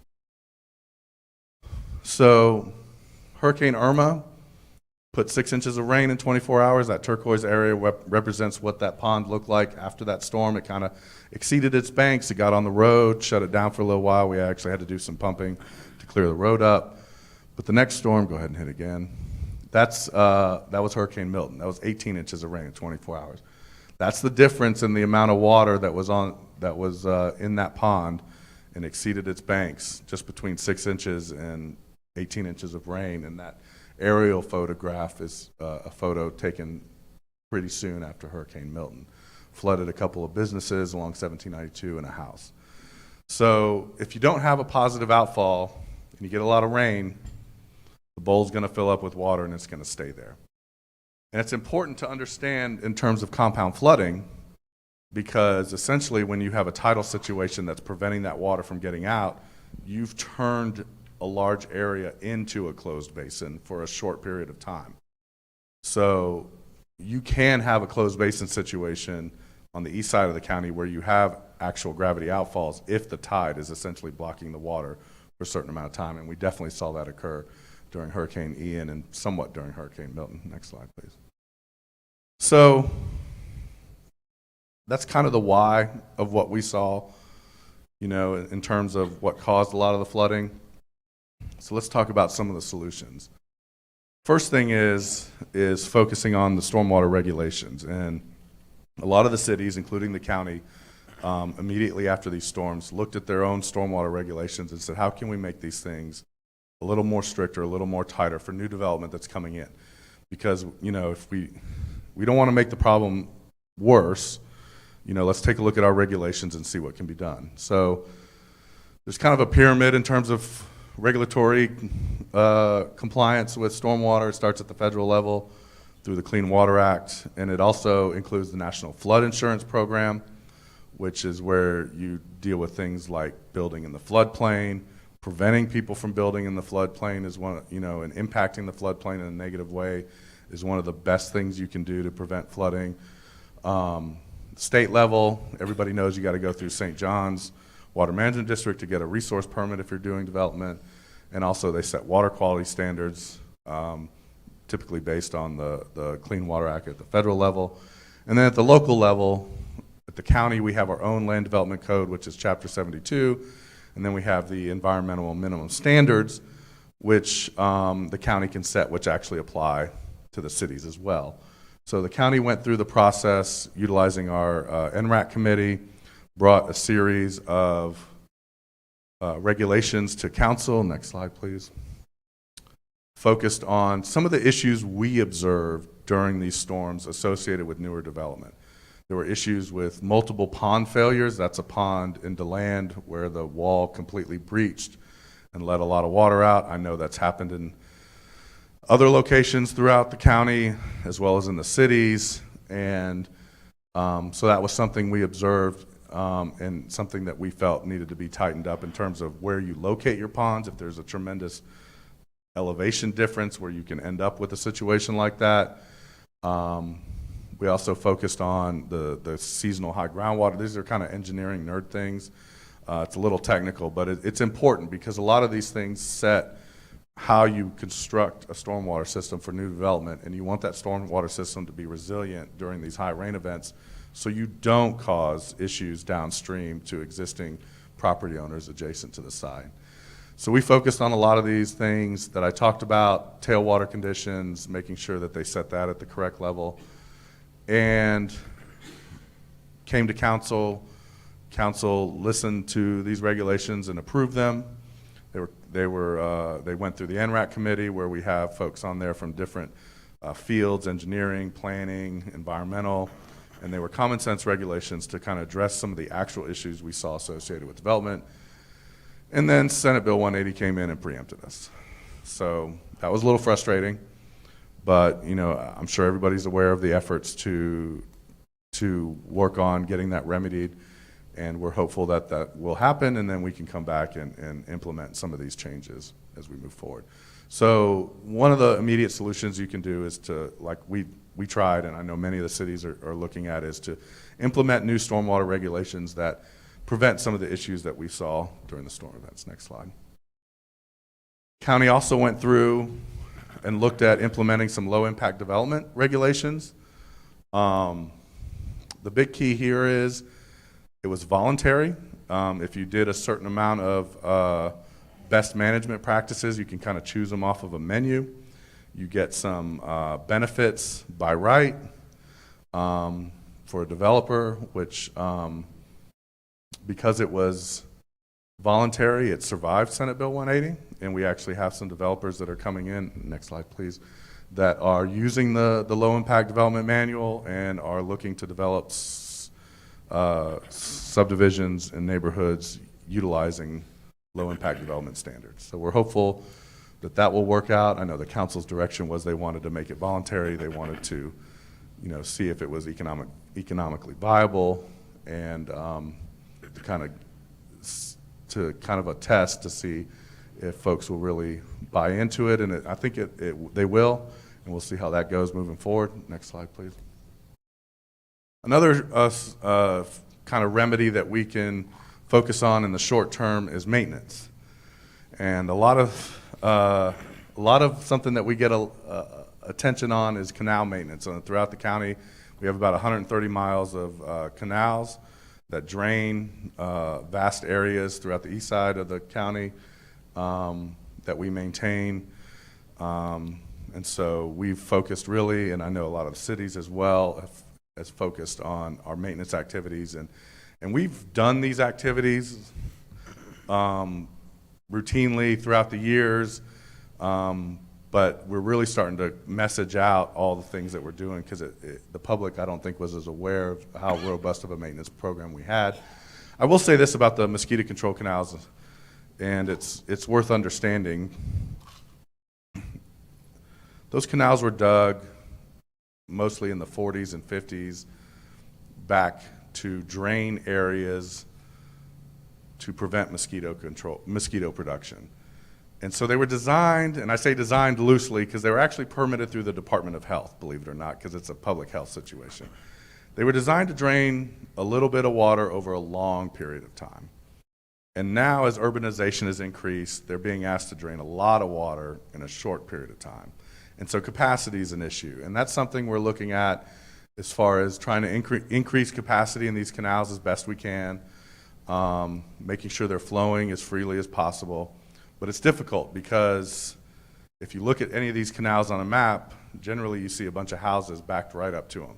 So the only way to increase capacity is to acquire land, make them bigger, and at that point you're taking houses. So it's a difficult proposition, and we're looking to see what we can do through a lot of the studies that we're working on, which I'll talk about in a little bit. Next slide, please.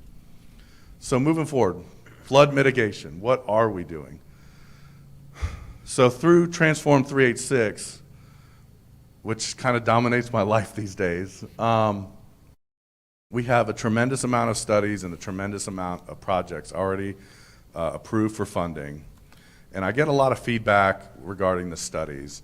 And they say, why do we know where we flood? Why do we have to do these studies? And I kind of understand that because in the past, you've heard stormwater master plans and watershed analysis, and they're the nice big books that engineers provide, and they go on a shelf and they collect dust. And this is different. So every single kickoff meeting I've been in on these watershed studies and analysis, I've made it very clear to the consultants doing the work is the goal is to identify capital projects that we can do to mitigate for flood. Okay? So I kind of equate it to how you build a road. You don't just go and hire an engineer and say, build me a road. You got to go through the process of determining the alignment. Where is that road going to go? What property are you going to have to acquire? What are the impacts of that road? And DOT vocabulary, they call that a PD&E study. And so that's kind of what this is. Where are you going to send the water? Are you going to pump it? Is it going to flow by gravity? Who's going to be impacted, where you're going to send it? Is it feasible? Is it cost effective? You know, what benefits are you providing? A lot of that's done through modeling. Basically, you take that basin, you create a three-dimensional model, you dump a bunch of water on it in the computer, you see how it reacts, you see your weaknesses, you identify areas where you can do projects, and you come up with a set of projects and costs, and that's what the result of these studies is going to be. So they're not your typical studies that we've done in the past. Every single one of them is focused on getting us a set of projects that we can move forward with, provided we have funding, to actually reduce flood stage levels in those areas. Next slide. So what kind of solutions are there? There's your traditional solutions, stormwater systems, retention ponds, gravity pipes, all those kinds of things, move the water, store the water during the storm, you know, everything that just your normal stormwater system. We have a lot of older developments throughout the county that weren't built to current standards. You know, if you were to go build a neighborhood now, 20% of that land would be dedicated to stormwater management through the holding and retaining of that water and letting it out in a fashion that doesn't cause issues downstream. We have many older developments that have very little stormwater infrastructure. Back then, they would just collect it in a ditch or a swale and send it on its way, or maybe just hold it in the ditch and the swale. But when we get these large rain events, it has nowhere to go. Next slide. So in areas where you can't flow the water by gravity, what's your other choice? Pumping it. Pumping works. You can create volume ahead of storms by pumping down retention ponds in advance, and you can pump the water out. The problem with pumping is a pump will never keep up with a rainstorm. It won't. A 12-inch pipe that you see under a driveway, gravity pipe, flows 10,000 gallons per minute of water. It's a regular 12-inch gravity pipe. A fire hydrant puts out 1,500 gallons a minute, so that kind of gives you perspective on how much 10,000 gallons of water is. We don't even measure gravity flow in gallons per minute. We measure it in cubic feet per second. It's a lot larger of a unit. The Berry spent $30 million on a series of pumps, pumping lakes and controlling levels. The largest pump they have pumps 8,500 gallons a minute. So pumping is great. It's an effective solution in certain areas, but if you're relying on a pump station to pump the water during the storm, you're probably going to have some issues. What you do with pumps is you create that capacity in a retention pond. You pump that retention pond down. That pond acts as like the shock absorber, so to speak, during the storm. It buys you that time until the storm lets up and you can pump the water out. And that's, we're already seeing some of those projects come to us through Transform 386, and we've got them under design as we speak. Next slide. And finally, acquisition. Some properties are just indefensible. That photo there is from a single street and unincorporated area between Holly Hill and Ormond Beach called Rio Way. 20 homes routinely flooded, closed basin situation, and the county went in and utilizing some grant funds, purchased all those homes, demolished them, and dug a large regional stormwater pond that serves the surrounding residents now. But acquisition and taking people's homes is a last resort. We don't want to do that. But sometimes you deal with properties that are indefensible, and that's the only solution. Mainly through Transform 386, we're only allowed to deal with willing sellers, so this isn't a condemnation, eminent domain situation. These are folks that are looking to sell their houses for that purpose. So that's the summary of the presentation, kind of what the county's focused on doing. I will add, the nature of Transform 386 is such that the county are the ones doing these projects on behalf of the cities. And when I met with my counterparts during this process, they were very happy to let the county build their projects for them. But it's led to a level of collaboration that I don't think we've seen before. And we're working closely with all of the cities and kind of fitting those jigsaw puzzle pieces together. And I'll just give you some examples on like the studies. So Deltona's got a study underway that they had engaged prior to Transform 386, looking at a chain of lakes that has routinely flooded, and they're looking for alternative ways to get water out. We've got a study, the county funded through Transform 386 in the Deep Creek Basin, and we're making sure that our consultants and their consultants are working together, because a potential solution is that water gets sent to a surface water reservoir in Deep Creek. So we're making sure that there's collaboration, there's communication about possible solutions outside of just the areas they're studying. We've got the same thing going on the east side of the county. Port Orange has some studies going on in their area that affect parts of Daytona, where there's also studies going on. There's communication, there's collaboration there, because a project down in Port Orange might have a beneficial impact to the folks in Daytona. So that's happening, and it's important that everybody understands that, you know, one of the biggest critiques of government is that we don't talk to each other, that we're not in communication, and I can assure you there's probably been no greater collaboration that I've seen personally since I've been working in Volusia County, either for Orange City or the county, amongst the cities on these stormwater mitigation projects. So happy to answer any questions anyone may have. I know we're running a little long, but happy to take any questions. Ben, thank you. I appreciate that. You had a lot of good factual information in there that's important for everybody to know. You pointed out the 11 inches of rain in a 24-hour period. I also wanted to add to that something like 6 to 7 inches of rain in a roughly 3 to 4 hour period. So in 2013, New Smyrna had an event like that in the Islesboro neighborhood. We had multiple streets with 3-4 feet of water in it, and many structures, homes flooded. And ironically, this just happened, I believe, recently, a couple weeks ago, on A1A near Chases in New Smyrna. Then you cross the river, you get into the Florida Shores area of Edgewater. So they again had 6 to 7 inches of rain in a 3 to 4 hour period. No stormwater system is designed, much less stormwater systems designed since the 80s and further back. So with that information, because as soon as people flood, the reality is everybody says current development is flooding old development, and that's very inaccurate. And these kinds of rain events that we're having that you pointed out, we can't do anything about it. And it's very difficult. New Smyrna works hard at retrofitting old neighborhoods with new stormwater systems, and you can only do so much with that, and they're not as good as the new development. So the more we can get this kind of information out in the community, the better. I love your presentations, and keep going with them. Thank you. Yes, sir. And that's a good point that I didn't make is a 100-year event, 24-hour 100-year event. You also have other 1%/100-year events for shorter periods of time. And like you said, though, like a 6-hour event might be set right around that 7 inches of rain.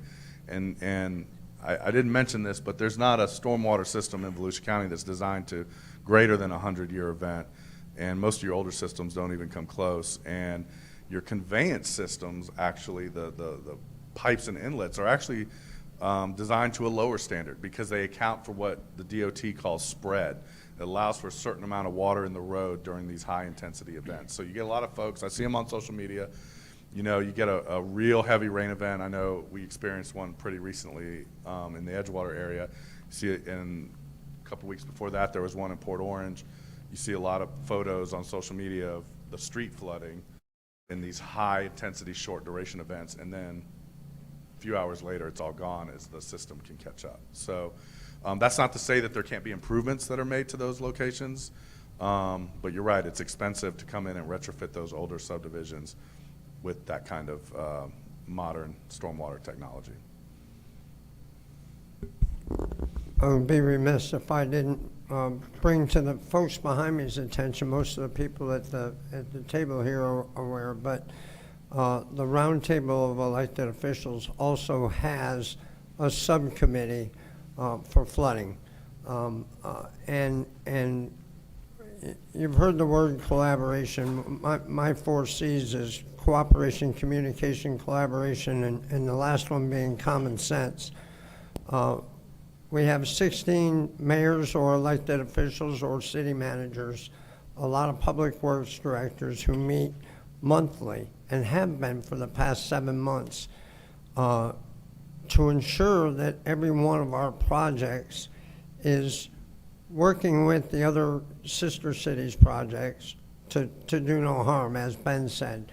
Transform 386 has done wonders for making sure that happens, and by coalescing all those basin studies under Ben's coordination, if you will, they're all talking on the same language. So when it's done, there'll be chapters of a huge book, obviously, but they could be chapters of a huge book and make sense as you go from one chapter to the other. And the other thing that I think is extremely important with that group is we're all starting to understand each other's weaknesses when it comes to flooding and what we can do to help each other. I've been working since the day I got here on a collaborative regional solution, and to get those 16 cities in the county together on this event, I'm sorry it took this event, but is phenomenal. And to dovetail on the previous selection, that's kind of what I'd like to see in the Southeast Volusia, or even all of Volusia economic development scene, to have that collaborative so we all know what each other is doing. The people up north ought to understand what's going on in Oak Hill and Edgewater for economic development. So, Ben, thank you very much for making my dream come true, as I said yesterday. And we continue the good work, and anybody that wants to attend these meetings, just go to the website on the Volusia County webpage, and our next meeting will be in January. Thank you.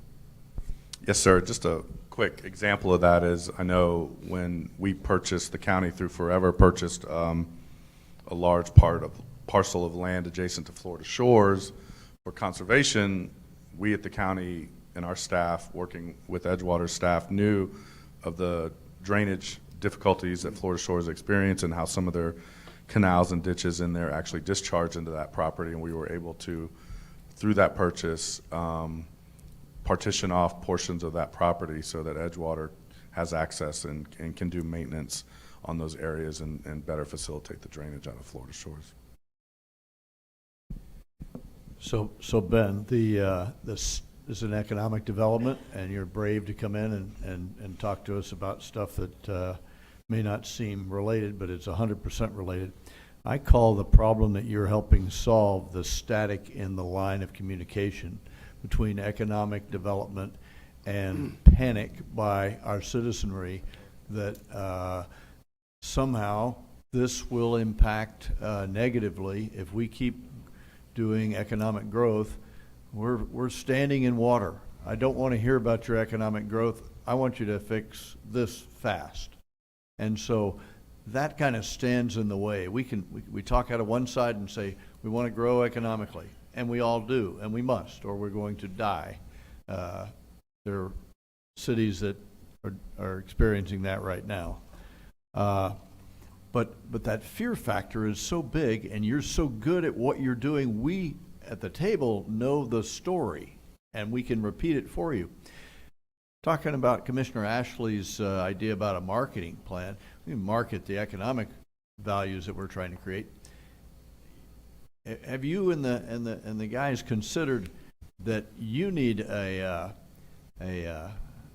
promoter, a media source to be able to tell this story? You're very effective when you're in the room here with people, and you're not talking engineering speak, which is way over most of the public's heads, and we have contracted with engineers, and they come in and try to talk to the people, but they can't get there. You get there because you figure out how to tell the story like we can understand it. It would be so powerful for you to enable this group to continue an economic event if we would lower the barrier of, we can't hear you, Ben. We can't hear you because we're standing in water. We don't want. We have an urgency here that we want fixed. We don't want to hear 14 months. We don't want to hear 2 years. What can we do now? And if we could tell, we can't tell the story any better than we do. All the electeds do their best to tell the story. We need some professional help, in my view. You need some professional help, in my view, to tell what you have is a great story, to get it out far and wide. We're not a reading culture. We're a viewing culture. We need to see it. We need to have something. It's online. It's on televisions. It's on a tape. It's somewhere. The cards are good, but again, you got to read the card. And you got to know where to get the card. So I like it's a great start. Maybe you and the county council could consider some type of media blitz to get this word out. Kind of, here's what we're doing today, here's what we're doing tomorrow, and here's what we're going to do for the ages. And Right. pop some of those balloons of the myths and, like you do in your pitch pretty doggone well about, hey, if you've lived here in the 1900s, you didn't see much. You're living here in the 2000s. We've seen 4 in the last couple of years. Can you imagine what the rest of the century is going to look like? Anyway, We just that's a talked about suggestion. that, Fred, yesterday at the meeting. We had a big powwow with the public affairs teams on how to effectively do that. And Mike Ryan and the PIN, the Public Information Network, are going to work on ways to do that above and beyond what the county's doing right now and have a coordinated story. Yeah, and Mayor, that's an excellent point. I've talked to a lot of folks who flooded, and there is that narrative about new development, and that's not to say that there aren't issues with new development, because I identified some of them in my presentation. But what I found is the easiest way, and if everybody in this room takes away one thing, we talk about Senate Bill 180, but if you look at what the current rules are that have been in place for probably the better part of 30 years. When you build something on a virgin piece of land, on an uncultivated piece of land, when the rain falls on that land, a certain amount of the rain water goes into the ground and a certain amount of the rainwater runs off, right? That's before you even build anything. So you come in and you're going to build homes, hospital, something with concrete roofs, impervious area. So I think we can all agree, common sense, when you build those kinds of things, not as much water goes into the ground. It runs off faster, i.e. at a higher rate, and more volume of it runs off. Okay? The rule as it states now in Volusia County and most of the cities, and to a certain extent the Water Management District, but most of the cities in Volusia County, whatever that pre-development condition was in terms of how much is running off and how much is going into the ground and what rate, you have to mimic that same condition in the post-development stage by constructing a retention pond and things like that to hold the water, to retain the water, and to discharge it at a certain rate. And it's not just the amount, it's not just the how fast you discharge it in terms of cubic feet per second, it's the volume, and that speaks to the canals and the capacity. If you're a neighborhood that's being built and you're connecting to one of our canals, I don't want to see more volume of water going into that canal. So it's imperative that not just volume, or not just rate, but volume is mimicked in the post-development condition. That's the rules as it states now. There's this belief that new development has to retain all of its water. That is not the case. In fact, that's actually against the law.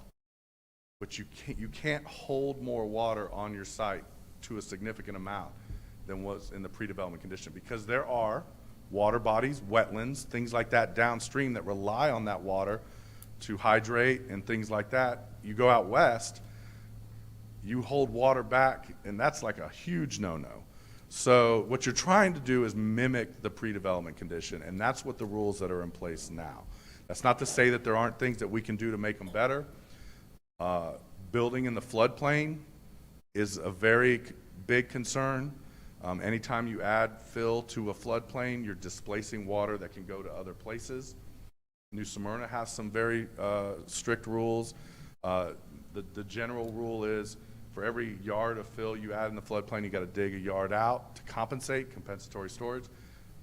New Smyrna has a rule that's 1.5 to 1. That was in place prior to Senate Bill 180, so that's still in place. So there are things that you can do to mitigate for those kinds of things. There's wetland impacts. We all agree wetlands are important. But there's this belief amongst the public that they have to hold all their water on site, and that's not true. You're trying to recreate the pre-development condition. And the truth is, if you go throughout the county and really anywhere in Florida and you look at areas that flood, generally speaking, the areas that flood are the older areas with limited stormwater infrastructure. Why? Because you look at the rules now. If you build in the floodplain, your finished floor elevation has to be 1 foot above the base flood elevation. If you build a house along a road, the finished floor has to be 1 foot above the crown of road.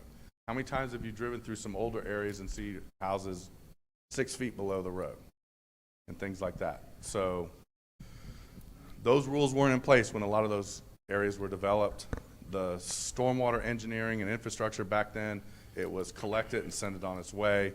And now there's a lot more engineering that goes into it to recreate that pre-development condition. So that's the best way I can explain it in non-engineering terms. And I agree with you getting that message out, because I can tell you the concern I have is, we're trying to come up with solutions to these problems.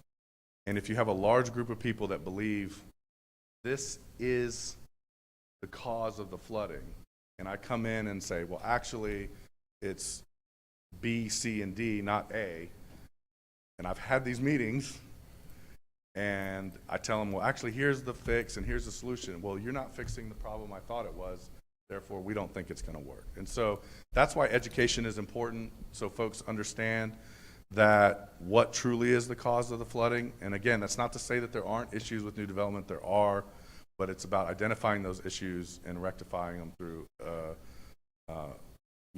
better ordinances and regulations. Mayor. My question is more about, my concern is the ongoing maintenance. Mm-hmm.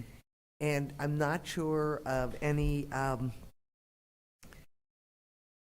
annual checks, for example, on underground retention systems. Or now that I've built it and I've gotten my CO, maybe there's more productive things I can do with that land that I set aside for water. So with even, the newest developments, doesn't mean that 5 years later, they're doing what they were scheduled to do when they were being built. So can we have some kind of a mechanism not to rely on, this is what the developer's engineer said in 2007, let's see what it looks like today. Is that a fair? That is a great point. That is, Ms. Martin, that is a fantastic point, because a lot of the maintenance of the stormwater infrastructure is the responsibility of the HOA, the commercial development, private entities. And if it's not maintained, if that retention pond isn't cleaned and the vegetation's not removed, if those underground vaults that rely on percolation aren't routinely vacked out because sediment builds up, it reduces the capacity and then more water gets sent off site. It's not functioning like it was designed. One of the biggest impediments to stormwater systems is lack of maintenance. And so you're 100% correct, and that's actually a discussion that we've had internally in the county. Actually, I think it's a discussion that the stormwater subcommittees had about how you can enforce those kinds of things, how you can write into developer agreements that the city and or county, whoever the jurisdictional agency is, can go in and make repairs and then bill back. Those are all things, I'm not a lawyer, they're options, and I know that's been discussed, and I think Mr. Chan's going to. It's actually, I think it hit number 3 on the Florida League of Cities legislative priorities to get some legislation to hold HOAs accountable by law, and it's something that I'm discussing with some of my friends in Tallahassee right now to make sure it's moved up in that priority list and maybe a bill gets put out. I appreciate that, but it's not just HOAs. I know. Anybody that owns private. Well, we know that the county gets inundated with requests for cleanouts, and it's homes. I've seen swales filled in at private residences. Mm-hmm. So That's a city code enforcement. issue. We have to hold people accountable. I know it's hard, and most cities are in a reactive mode for stuff like that, but we have to hold citizens accountable. By education, which is what we try to do, right? We try to educate people. It's not a dip in your lawn that's hard to mow. That's a swale that gets water from point A to point B, and B, it's your responsibility to maintain it. A lot of people don't understand that when they buy their home or see the swale or the dip between two properties where they grow their herbs and tomatoes. We've had successful campaigns, I don't say we, the county, but overall, like, putting the stickers on the inlet, drain to lake, about people dumping stuff in drains, putting their grass clippings down drains. So it is possible to educate folks and get them aware of those kinds of things. And it is sort of possible. We all know how difficult it is. But I get concerns about plans and regulations being made about what on paper our retention is versus the reality of it. So, and I don't know how to account for that because we know there's a big differential. Well, you can, I've done this, or I've been a part of these, looking at systems and modeling them after the fact. And because we would have extensive data on what the site in the area looked like before from a topographical standpoint, and then what it looks like after it's been developed.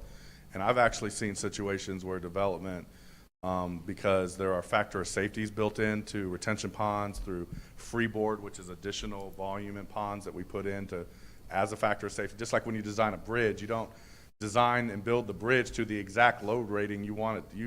As engineers, we kind of, CYA and put in a factor of safety to these things. That's one of the few things that, you learn that they hammer home in engineering school is, factor of safety, don't just design right to that standard.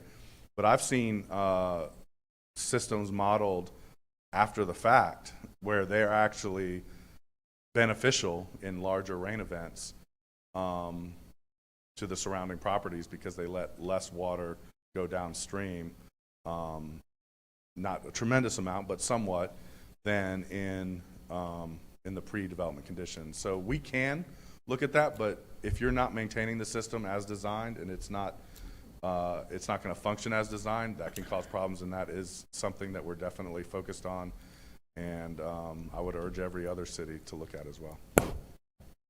Mayor Cleveland, so from what I'm hearing, just with the presentation, we've tried to do this throughout the district and throughout the county with Mr. Bartlett.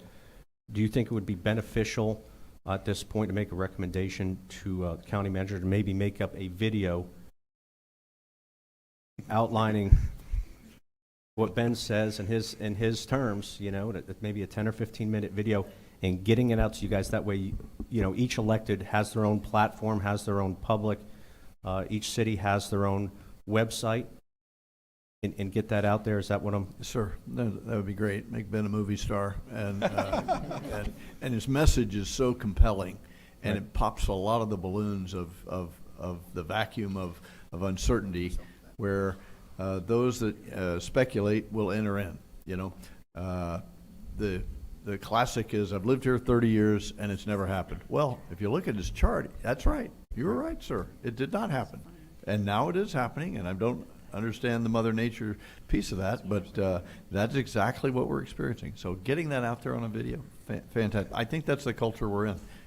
And I recall, Mayor, at a meeting we recently had in New Smyrna with some residents, your city engineer made a great point about how there was a development coming in that they were holding to the city's standards, and they were pushing back, and they had, and the elected official through the council and the city manager backed up what he was making them do. And I think that's a very good story to tell, and holding the line on the stormwater regulations. It really is. And so on staffing, we don't have, maybe Shane Corbin's not in the room, but our development services director. We've hired a enforcer, somebody that actually goes and checks and makes sure that The item that was on the records and planned in the engineering drawings was actually built to spec rather than a version of that. And absent doing that, you're going to have this, you're going to have the variances. And the periodic enforcement, you know, I agree. If you don't maintain it, it can't work. I don't know how, and I'm just talking for our little city here, been 30 years or so since we had our canal system, the amazing canal system that Turnbull built, cleaned out. But we've got mountains of sediment that are coming out of that, and it's starting to flow. It's starting to work as designed. But man, it just seems like reasonable knowledge or common sense that you would do that annual, whatever the periodicity is. Just do, you know, you got to do it. And the education to the homeowners associations who sometimes say, "What? We own a canal?" You know you're in trouble when they say that, because they've got the money to maintain it. And so this cooperation, Ben, that your team is doing, you guys have helped David Ray's organization out at New Smyrna, I'm sure many other municipalities. And so every bit of it has got to flow for it to work. Not any one place can be blocked up or everybody's hosed.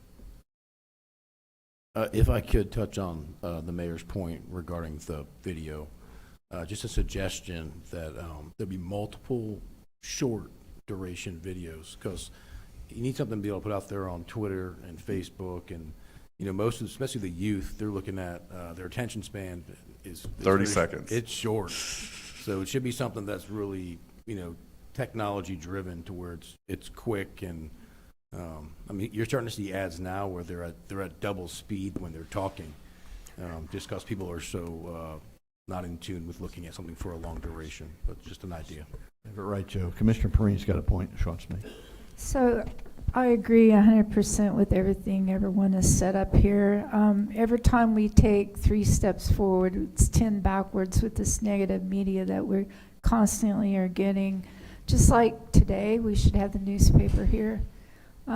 Your presentation, we need it in the newspaper, we need it on social media. Every week I open the paper and I see something about slower stop the growth people, but I don't see anything about what we're trying to do for job development, economic growth, and what we've done with our city to improve our canals. And we've had one person get up there and say what a great job our commission board has done to help and the county has done. I don't see that in the paper. I only see negativity. I only see negativity on TikTok. Where are our voices? We need help.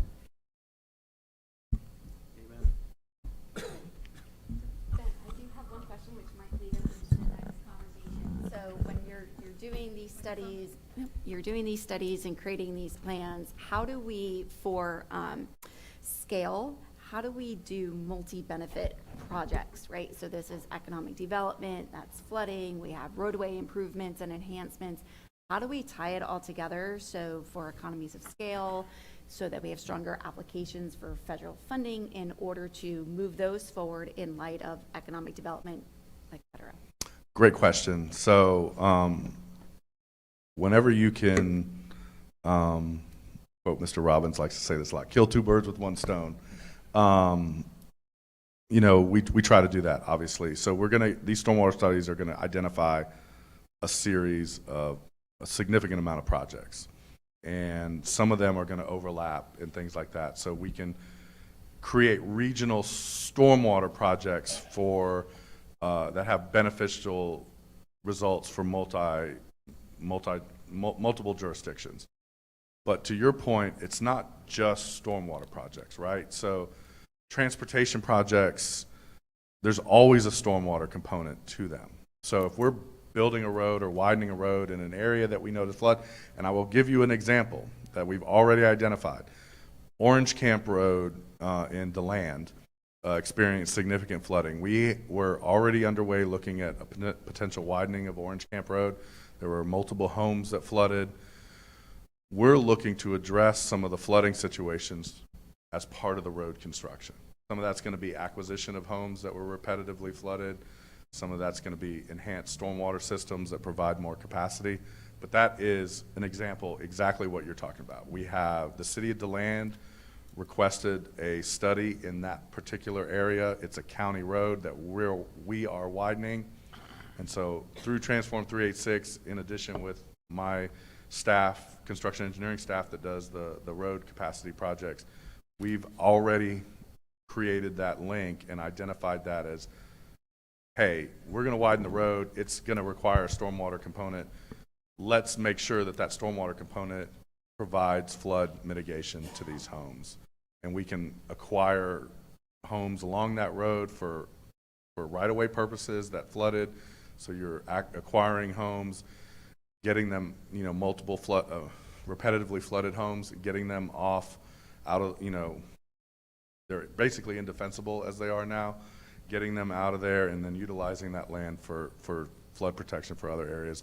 We've also done similar projects not related to flooding. We did 10th Street widening between Edgewater and New Smyrna Beach.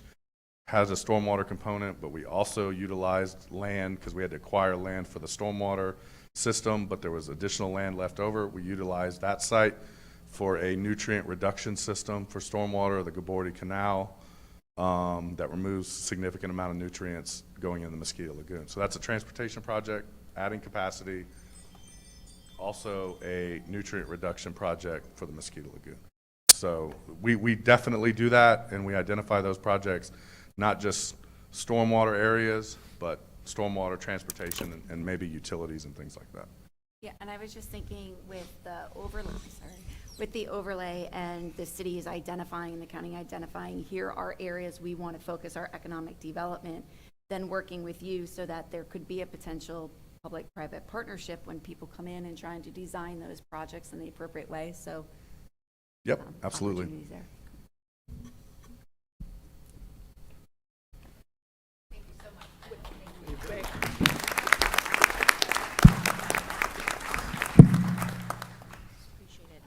I'm going to bring up Sean Steffen with Deering Park, our presenting sponsor for today's event, for a few quick words before we move into the last segment of the day. Stephanie, I had my card up for a while, and I wanted to say something to Mr. Bartlett, and I just was kind of waiting. I apologize. I didn't see your card up. I apologize. No, you're good. And just talking to the mic, because this is live stream, so it just helps everybody to hear. Thank you. You're fine. I had a handful of thoughts. I know I'm not always going to be the most popular, but when I get towards the end, I am going to praise you for some things, so bear with me. Okay. So while it's true that we've got low, flat terrain and saturated ground and aging infrastructure, and it does make us more prone to flooding, I do completely agree with a lot of the things that were highlighted here. I do think that when you're speaking to a lot of the people, it's equally important to acknowledge that some of the human activity does play a role, because when you're bringing in the fill and pouring concrete, we are reducing the land's ability to absorb a lot of the rainwater. And I feel like I sound like I'm the bad guy in the room full of business people, but the fact that we're listing everything on this pamphlet, trying to put it out to people and not acknowledging that it contributes, because I know that it's not the root cause, it's the only thing causing it. All of these things are 100% things that are causing a lot of the flooding, but to glaze over it like the building is not contributing to it as well, I think is when you're presenting it to a lot of your laymen that are watching or reading about this down the line or watching the videos you guys are talking about putting out. A lot of them are going to get pissed off if it's not mentioned at all. Because when you're ripping out the trees and building some of the stuff 6 feet higher, it's not making a lot of it better. There is contributing to it. It's not causing it, but it's not necessarily making it better. So if we're going to have honest conversations about it, I think everything needs to be addressed when you're talking about it to the residents and the people, because I think that what this is, as soon as I looked at this, I felt like it was just trying to push everything away from talking about the building at all, because obviously the building is economically beneficial, and that's why we're at an economic development summit. But I think it's something that needs to be talked about, because when you're wanting to put this out there to people, I think there's a lot of people that are going to be upset if it's just not talked about at all. And you did highlight, the certain building codes and why some things are built higher than others and how these things are happening, but I think that kind of needs to be pushed more. And so there's some issues that could be fixed or pushing on to the builders and the developers. These are some other things that we could be doing instead as far as low impact development and kind of pushing other things that we could do moving forward. But just So I do appreciate this, and I do appreciate everything you did, but I think the building still needs to be touched on as well when you're going forward, because I think there's a lot of people, when they only see this, they're gonna tune you out. And I think this is very important information to get out there, but I think you gotta add some extra to it, and that's just. Well, you make a great point. So, what I've heard, I've been in a lot of meetings, in a lot of homes, in a lot of areas that have flooded, and what I routinely hear is, I've never flooded, that got built, it's 6 feet higher, and now I'm flooding, that's the reason why. And I completely understand why that is what they believe. And what I think is important to understand is, under current rules, these subdivisions, these developments, whether commercial, industrial, or residential, are required to mitigate for all those things you talked about, the extra fill, the pavement, all the impervious surface. And basically, and I'm not saying it works 100% of the time, because like I showed in my presentation, there are issues with new development and things that need to be addressed. But the way the rules are written now, these developments are engineered to mitigate for all that additional impervious surface, fill, and those kinds of things. And to Commissioner Martin's point, just because something's built to that standard, if it's not maintained to that standard, it can cause issues as well. And I think that's part of it. My intent is not to completely dismiss the possibility that new development causes flooding in some areas. What's important to understand is that flooding is caused by multiple variables, from the rain, the topography, the tailwater, all those different kinds of things. And every flooding situation is unique and different. And in some areas, it might be the tide. In other areas, it might be an adjacent development. It could be. And that's why it's important to look, and what we're doing with these studies is to look at those particular locations where flooding's occurred, analyze it from an engineering perspective to develop the best possible solution. There's no one-size-fits-all fix to flooding. There's no one-size-fits-all blame for flooding. So what you see out there now is, and what we hear, and I've heard personally, is the overriding sentiment is that development equals flooding. And while that can be the case in some areas, and I've identified areas where that is the case, it is not always the case. And I think it's difficult, if you're responsible like we are to provide solutions to the flooding, if you just say the flooding's all caused by this one thing, it limits your ability to provide solutions. And so my hope by speaking to folks and educating people is take away one thing. The flooding's caused by multiple variables, and in no way do we discount the possibility that newer development in certain locations can cause flooding. But we have to be careful, like with anything, to lay the blame on something for one and make it overriding blame for what's getting caused. And I think with flooding, it's as unique. What could be flooding over there on that side of the river could be completely different reason what's caused over here. And I think what we're trying to focus on is analyzing these specific areas and developing effective and effective solutions that provide good cost-benefit benefits and reduce those flooding in those areas. And then also identifying our weaknesses and identifying areas that just aren't defensible. And if there are situations where new development, because of lack of maintenance or poor design, then yeah, we need to focus on that as well. I will say that when things are being designed, they come through city agencies and the county reviews plans that are built in the county. We're doing that in addition to what the Water Management District's doing. I know the cities are doing that as well, and that's a major part of ensuring that whatever gets built doesn't cause harm downstream. That's what I've I very much did appreciate your presentation. I don't want to say that No, I didn't. no, I that's just fine. wanted to see that as something that I would like to see, like if it was mentioned more, because it is left out in a lot of things. But I do believe, like with a lot of residents and people that I deal with, that if they see that, they then feel like it's completely ignored, even if you touch on it slightly and give a slight, like, because I believe, like, what we have some neighborhoods that, do I fully believe that some of the development is causing the issue? Yes. Do I have other neighborhoods that I am trying to help that I think it's just where they are and it's always flooded? Yes. So there's different causes and for different areas, like you said, and I think that's the same throughout the different cities. Each city has its own unique problems. This last rainstorm, there was areas that flooded again, or flooded this time that didn't flood before, and then there was ones that always flood that didn't flood this time. So it was kind of like Russian roulette. But like I said, I would like, moving forward as far as informational purposes, I just think that would be helpful to get, because I do think you're going to have people, if they saw that and see that's not talked about at all, they're just going to toss it or not look at it or not listen because it's not even brought up. Yeah, and we identified that as a concern to the point that we actually proposed multiple changes to our regulations to address the issues we saw with new development. Unfortunately, Senate Bill 180 wiped those out, but that's still on our radar. Hopefully that gets fixed. So it's not something that we're ignoring, at least at the county level. Thank you.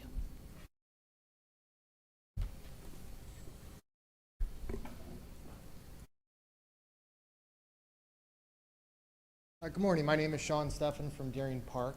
I just want to thank the chamber for giving us a few minutes to speak today.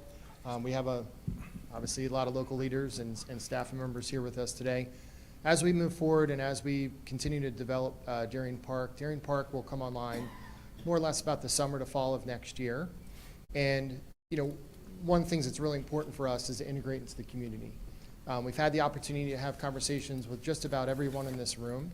As we move forward, it's really important for us to continue to build those relationships and address the needs of the community. Obviously, one of them is stormwater, which we're talking about today. Economic development is our focus today. One of our objectives as we do our forward planning is to continue to participate in meetings like this. I believe this is my third year attending the Economic Summit. And as our team continues to grow and we build relationships in the community, it's really important for us to continue to address those needs in the community, integrate and participate, and see how we can help as we move forward. We're well aware of the impact. We believe a very positive impact on the community. So as we move forward, myself and our team will continue to grow. But I encourage you to have conversations with us. Our door is always open.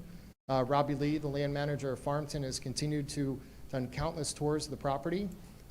We welcome all conversations and really want to address any issues or questions you may have about Deering Park as we move forward. And then with me today is Ernie Cox from Deering Park. He's going to talk a little bit about some of our development updates and our work locally with economic development. Well, it's good to see everybody again, and just completely enjoying the chance to get to know the community. My wife and I, as many of you know, sold our home in Jupiter, so we're nomads until our new home is built in Deering Park. We had the benefit of spending a month on the beach in New Smyrna, and just really love the community. So excited to be here. And I grew up in Jupiter, which was a very small town. When we moved there in 1970, I was 7. There were 6,000 people in Jupiter, Florida. And so excited to hopefully take some of the things that maybe we've done well down there, bring them here, and then hopefully avoid some of the things that, in retrospect, we did wrong down there and do them better here. We're two quick things on stormwater, and then I'm going to just update economic development. So in stormwater, one, we've designed the system above and beyond the 100-year storm. But we're constantly looking at how can we make it better. And our objective not only is to reduce the off-site impact of any of our stormwater, but to also reduce the impact at times of high water.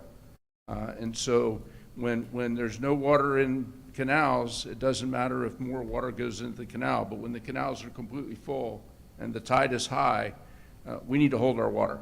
And so we're working very hard to do that. Second thing, we talked a little bit about low-impact development. We're implementing low-impact development throughout the development of Deering Park. Now, if you go out there now, and many of you have, we're in the middle of making sausage. And so it's a mess. We're holding all of our water on site as we dig the big ponds. So we got a lot of water out there that's going to go into the big ponds. But we encourage you to come out and see it while it's being developed. We encourage you to come see it when we finish it. And we want you to hold our feet to the fire on delivering on the promises that we've made. Economic development, I'm really, really excited about what's happening. We've been working closely with the Chamber of Commerce, with the cities, each of our city economic development folks, Team Volusia, CEO Business Alliance, the Florida Department of Commerce. There is a lot of interest. We don't yet have a company that we can announce, but we have given lots of tours. We have met with lots of people. We have responded to lots of confidential inquiries. And we are in the process of getting pad-ready sites in Edgewater, and then we're working very hard to be ready with pad-ready sites in New Smyrna once we finish the study. So if you want to see anything, want to come out, have any questions, reach out to me, Sean, or Robbie in the back. Thank you.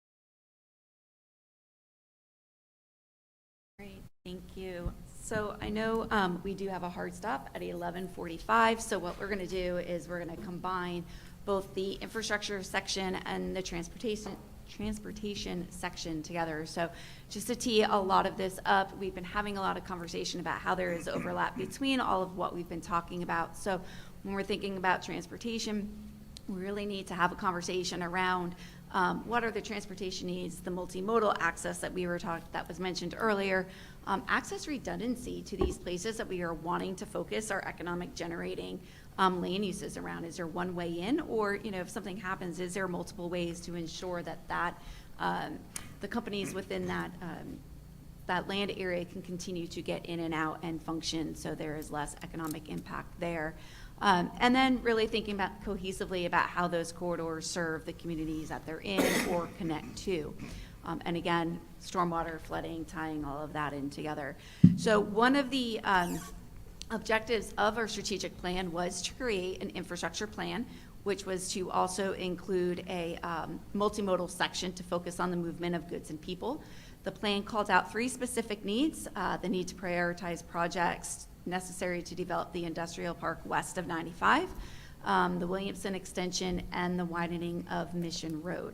So when we're thinking about creating this infrastructure plan, we want to think transportation as well included within that. So we can go around to the cities and the counties to see what some of the opportunities, the wins that you've been facing and undertaking in terms of infrastructure and transportation, and then think about what some are the next steps to move forward in order to implement this plan. So we'll start with Oak Hill this time, if you want to go.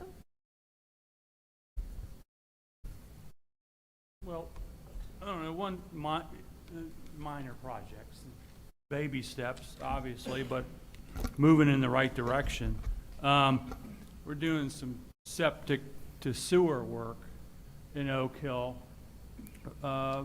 mostly to protect the lagoon, but also to protect the areas around the east side of Route 1. But while we're in there, while we're in the neighborhood, so to speak, we thought, well, why don't we go in and do some stormwater work at the same time? So we're going to go in on Halifax Avenue at the intersection of North Gain Street in the older town area of Oak Hill, and go in and try to address and remediate some serious drainage problems while we're in there doing a new sewer line from US Route 1 all the way out to River Drive.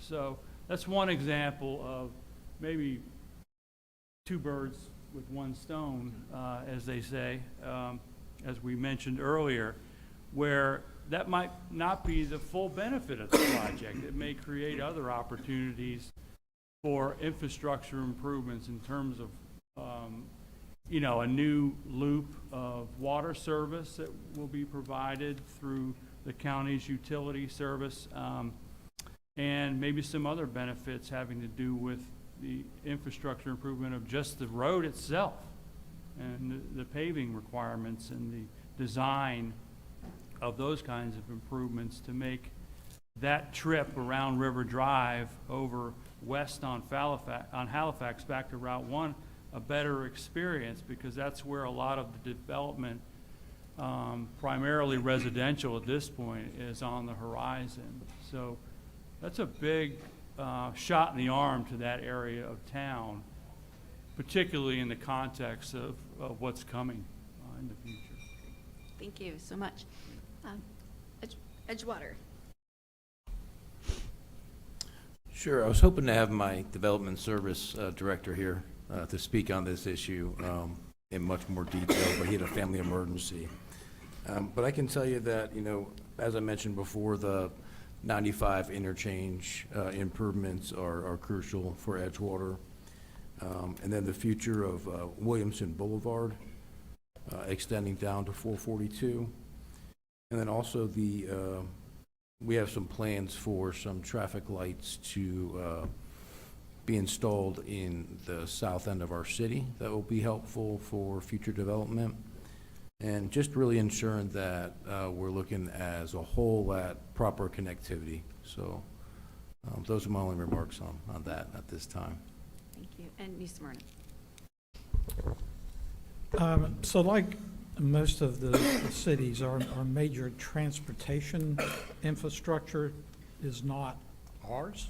It's county, it's state. So a lot of what we're doing is partnering, planning, and preparing those projects as we go forward. So Pioneer Trail and the impacts of the new interchange, State Route 44, obviously major route in and out of New Smyrna Beach. We are working with the state on that entire corridor, in particular for the short term, the Mission intersection.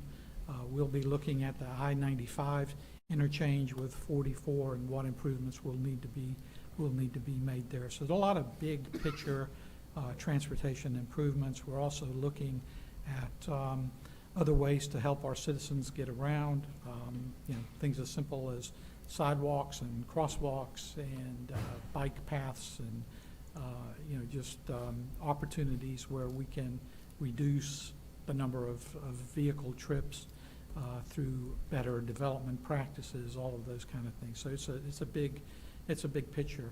I have met with our state FDOT folks and starting to develop a relationship there and work on these future projects. And I think we all understand in this room, FDOT has so much to do.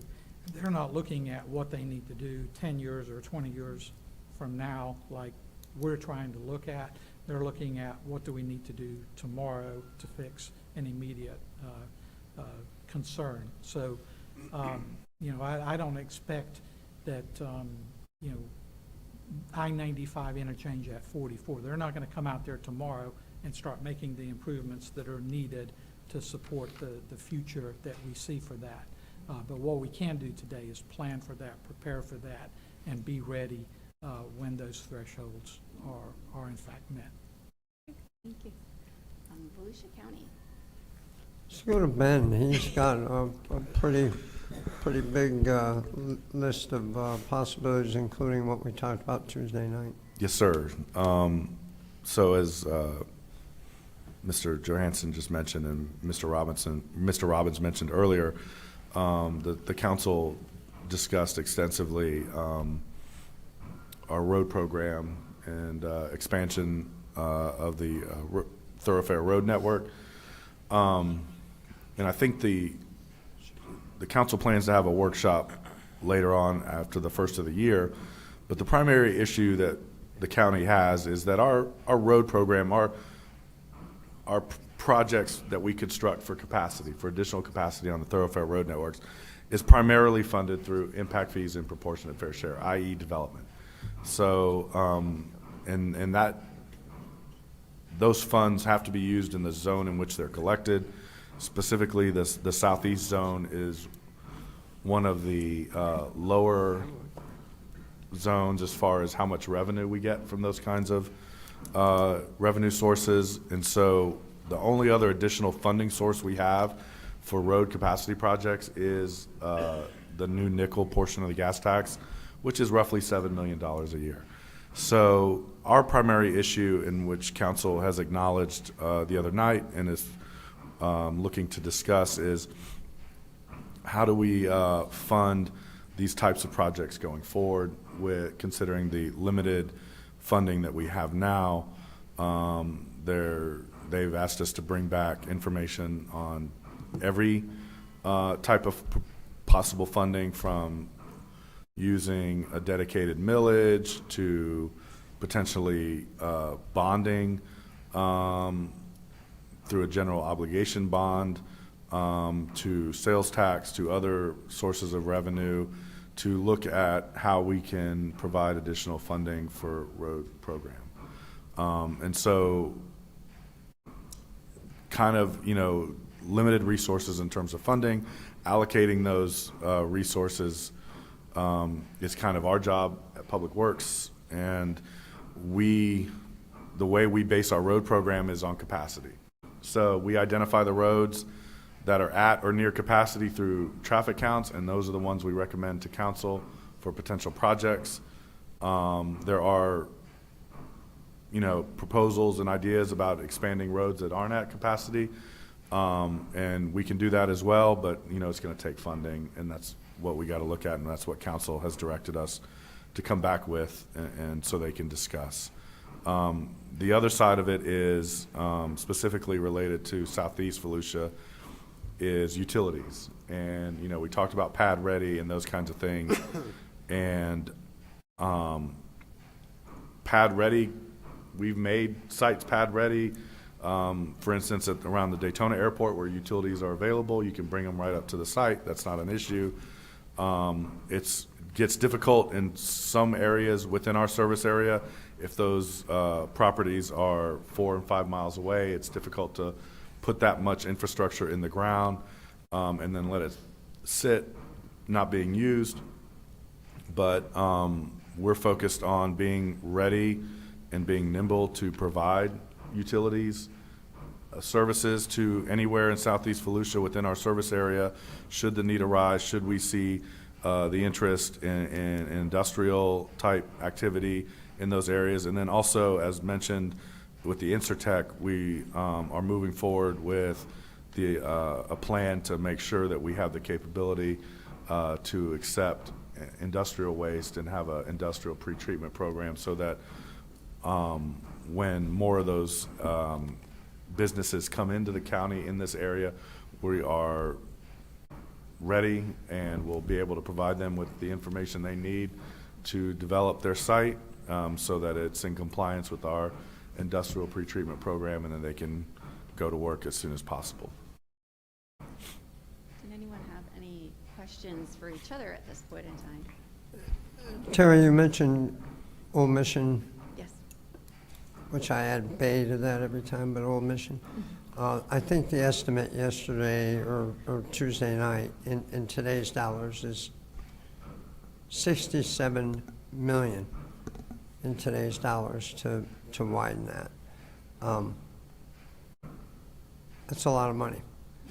It's a lot of right-of-way. It's a lot of redigging of some stormwater to get us there. So just the complexity of some of these road issues that we want to get done down here to make things flow easy is monumental, to say the least. And you're going to have to bring a lot of people into the area to pay enough impact fees to make that happen, for sure. So there's some challenges ahead, for sure. Any other? I just came back from FRA conference, and a lot of the topics we're talking about transportation. And one of the speakers brought up a report, and it's Dangerous by Design. and it's the state of Florida most dangerous areas for pedestrians. And we tied Boca Raton for the top 5 most dangerous areas for pedestrians. So I think as we're looking at our roadways and our transportation and infrastructure, is that we also, and Mr. Cowper did talk about it, and we've talked a lot about it in our staff meetings, about making sure that traffic is going the speed limit and how to do that and how to encourage and make pedestrians feel safe, because that creates also an uptick in our economic development and the walkabilities of our communities and the safety of citizens and visitors while they're here. But it also helps with businesses. In West Palm Beach, where we were, they have created an area on Clematis, a street where it's more pedestrian friendly, is an uptick of 67% more business on that street by actually reducing some of the parking, by making the sidewalks wider and more pedestrian friendly and safer. So there's some real numbers behind that, but I think we just need to remember pedestrian safety and kind of our overall when we're looking at transportation. Absolutely, and it leads to the quality of life, right? You want to bring in these industries, you want the quality of life, you want people to move here with their families. So that's another piece of it, as well as the lagoon and water quality. So I know that stormwater, transportation, and especially wastewater, being over capacity is really potentially delaying some development and job creation. I guess my question is, right now there's the opportunity for the EDA has out a disaster supplemental grant for planning, for infrastructure, for readiness. So is there a project, stormwater, transportation, utilities, that we could tie together to the previous storm impacts, job generation and job growth, that potentially this group could get behind and put in an application for? I'm gonna throw, because this is an opportunity. I know we've had a lot of conversations with EDA over the years to try and take advantage of these opportunities, so that it's less taxpayer money locally and we can pull from the federal side. So if there was an ask, some sort of infrastructure ask, a plan, a project that we could pull together. One of the ideas that we had was to talk about maybe an infrastructure study of where we have gaps in infrastructure for water and sewer in all of our region, so that we can better understand and have a really good picture of what that looks like, and then what are we trying to have develop in that area. For just an example, in New Smyrna Beach, we have the 103 acres that's zoned industrial, but right now there's not infrastructure to it. So trying to get companies that are interested in coming here to then build on that property is a lot of work on their end. So that would be like a gap that we could identify maybe in that plan, and there may be some other ones as we obviously move south into Oak Hill as well and further out west of some of those gaps. But would a plan help? And then we could submit that plan to the EDA for a regional approach to try to fill and these gaps that we have? Yeah, so good point, because I did, in preparation for this, talk with EDA, and they would be developing the plan could actually be a project that they could potentially fund. So I did confirm that the Regional Planning Council could apply for that money in order to support the Southeast Volusia region, and then work with all of you to do that plan. But then, as our experiences with EDA and a lot of our other federal funders, is that they are looking for those projects that have regional impact, right? So it's not just one community going in and asking for $1 million to do one thing that's only going to impact within their small community. They want multiple communities, multiple areas of impact for a greater return on investment. So having that plan absolutely would position Southeast Volusia to then get implementation dollars, 100%. Yeah.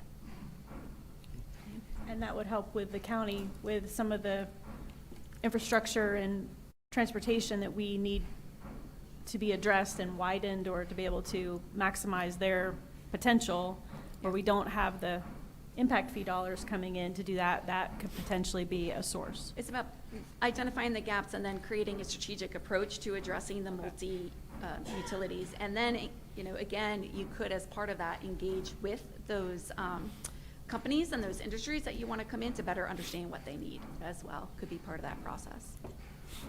This is a little bit of dreaming big, but one of the statements I hear all too often is, pump it to where? Because everything's full and you can't push water into water. So dreaming really big, if we had a regional, you can call it a canal system, a regional method of conveyance that may clean water as it goes ideally back to the ocean, because the rivers overflow, and I don't think you have better odds with the ocean than the river. So dreaming big, regional, where do you pump it to? That conveyance that's taking it all and cleaning it and sending it back where it can be handled. Does anyone have, we have about 5 minutes left, so anything else? This has been a really, really productive meeting. I really hope that you all have gotten as much. I wrote so many pages of notes, but I do want to leave us with, seems like 4 items to move forward from what we've heard today is surveying companies and developers regarding the permitting process, identifying opportunities for streamlining and addressing barriers in order to activate some of these places and move forward development in a more strategic way. Engaging with the industries regarding what their needs are for infrastructure, utilities, and workforce. A marketing campaign for Flooding 101, its impact strategies and current efforts. And then working to identify a potential project, maybe the infrastructure project, to present to EDA as a potential funding source. Yes, ma'am. Hi, if I could say something before we adjourn for the day. I've got so much out of this meeting, and I feel so optimistic leaving, and just a few things I just wanted to touch on with Danny talking about trying to get rid of so many government regulations that are holding up future businesses, and then businesses that are here that want to grow. I think it's fabulous. And Sam's talked about expediting permitting and being site ready, plot ready. That way we're attracting the businesses that we want. And Mayor Cleveland said lowering the barrier for success, which kind of all falls into being set up as a county, each city and county working together to be ready for the growth that we have. And Val, I like what you said about more positivity. You know, we are at these meetings, and we have very few residents and business leaders coming forward, with the kudos and the things that we could move forward on to help grow our cities collectively. And we had the residents who are upset about their personal properties being flooded, which we need to work together on. But I just feel it's very lopsided that the cities and council I feel is on defense a lot of the time, because we're hearing so much of the negativity, and we're not getting the positive feedback that as council that we need, so we can move forward to our residents and assure them that we're working and doing what we can, and we have all kinds of great things coming forward. So I think that's very important. And Edgewater, as Joe had mentioned, $27 million in building permits in 2024. The last quarter. Yes, I mean that's huge, and if we don't continue to grow, we die. That money will be used to help with our infrastructure. We don't want to show or give the impression that we're closed for business, and by putting out, we have to be positive and working together to grow responsibly, but we need to continue growing, and we don't want to deter economics or businesses coming to our area, whether it be Oak Hill, Edgewater, New Smyrna. We're together. We need to keep this moving. And we talked about Onyx and Intersect, just a couple of the newest industries that come to Edgewater, bringing jobs and tax base. And we also have a lot of businesses who have been here for a long time that have contributed with jobs, and we need not forget them and be beside them to help them grow. We are business friendly, so we want to make sure we always put that out there first. We want the businesses here. We're not deterring the businesses. So I think that's something we also need to move forward with. And Ben gave so much great information this pamphlet and everything that you gave us to walk away with today. It's very important. And, hurricanes, and council, I'm sure everyone gets this told many times, we didn't flood before, we're flooding now, and the drought back in the early 2000s, the ground was dry and it was saturated for the past few years. It's just getting the information like that out as well. It's not always development. There's not one size fits all, and we have to always remember that and not just listen to one area and not be open-minded to understand there's more than one way to fix it, to kill two birds with one stone. Let's see. I think it's. And I'm happy that we're having open communication, collaboration with other cities in the county. It's part of how we're going to grow is to grow together, and we need to be open in communication, working with stormwater projects throughout the county together. We'll save money, we'll save time by doing it together and through collaborations like this. So I just want to thank you. Thank you. Mayor? I just had a quick comment. I just want to mention in front of the group, obviously there's a lot of people with a lot of contacts here. City of Edgewater is a great place to work, and we are hiring an economic development manager, so we're seeking applicants. Please send them my way. Well, thank you for another successful meeting. It's been a lot of positive information and very informative. I just have a couple comments. I think that today is to establish a regional plan to move forward. I hear a lot of great things of what each city is doing, but not much about how we're going to collaborate throughout the year. We all have great communication together, so maybe in 6 months, instead of once a year, we could establish where this meeting went today. So it's not just an open-end conversation, we'll see you in a year. That's one of my points. It's been very informative. It's always great when we can all get together, collaborate, and talk about ideas and plans and visions that we have, but we need to come together even stronger. One of the other things that's sitting here today is, and really, Ben, thank you so much for coming today. You were the hot topic today. We know that development's coming. We're all in different predicaments, I think, in each and every community, but one of the things we maybe need to talk about is we have the Volusia subcommittee for flooding, and that's tremendous, but maybe we need to talk about creating one for Southeast Volusia, because we all collaborate together. We know exactly what concerns that we have in our areas. We pretty much share the same waterways, not necessarily as Ormond and different places in the county as the west side. So maybe if there is support there that we should look into a Southeast Volusia subcommittee. That is my recommendation today moving forward. Not saying that the Volusia County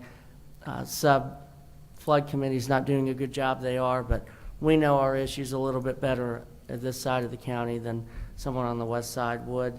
But I just really hope that we follow up on this meeting, that we know where it went in 6 months, and that we have a stronger, united plan about how we can get together and help each and every community in Southeast Volusia, because we are Southeast Volusia, everybody in this room. Maybe we could get together and come up with a collaborative strategic plan about how to lobby in Tallahassee moving forward stronger, and really just be united for all of our residents. Thank you. Thank you. I think that's a really great idea, is that within 6 months, because I know internally the cities will be having a lot of that coordination and moving forward those 4 points, and then just reaching back out in about 6 months and giving you all an update and getting together. Anyone else? Liz? Oh. Did you, that's up front. I think it was up from last time. Down. Yeah. I apologize. All right, I just want to echo thank you. It's been a wonderful day, a lot of good information. But I didn't want us to leave today without recognizing what nobody has said. As we're talking about the future, we're talking about issues. But we have, Southeast Volusia has the largest industrially zoned area in the county. And we have 1 million square feet of industrial coming out of the ground right now. It's not in the future, it is happening today. And it is in Parktown Industrial Center. So we're talking about roadways and connectivity and stormwater. I tend to oversimplify, but I like to, make it more simple to get to the goal. That is serviced by I-95 and US 1, 44, and 442. Commissioner McGurk brought up the intersection of 44 and Old Mission. And it is a major north-south connector between 44 and 442. It is the only other north-south connector other than I-95 and US 1. With 1 million square feet of industrial coming out of the ground, that means jobs, that means industry, and that means a lot of tax money coming into Southeast Volusia.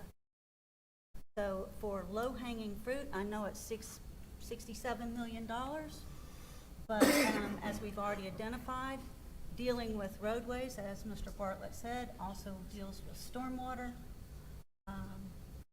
and jobs. Therefore, I see job growth grants. You were talking about a regional project that we could bring it all together. I see Old Mission Road as that project for stormwater, road expansion, and job growth grants. Is that something you could do? That's something that we could work with the staff and have a conversation with our partners at EDA to see if that would be a viable project. So for us to have that as an asset, I mean, I'm just saying we've come a long way and it's growing. The industry's coming. Team Volusia's working very hard to bring industry to that 1 million square feet of coming out of the ground. And I see that as happening today. And I thank everybody's attention and hearing my comments.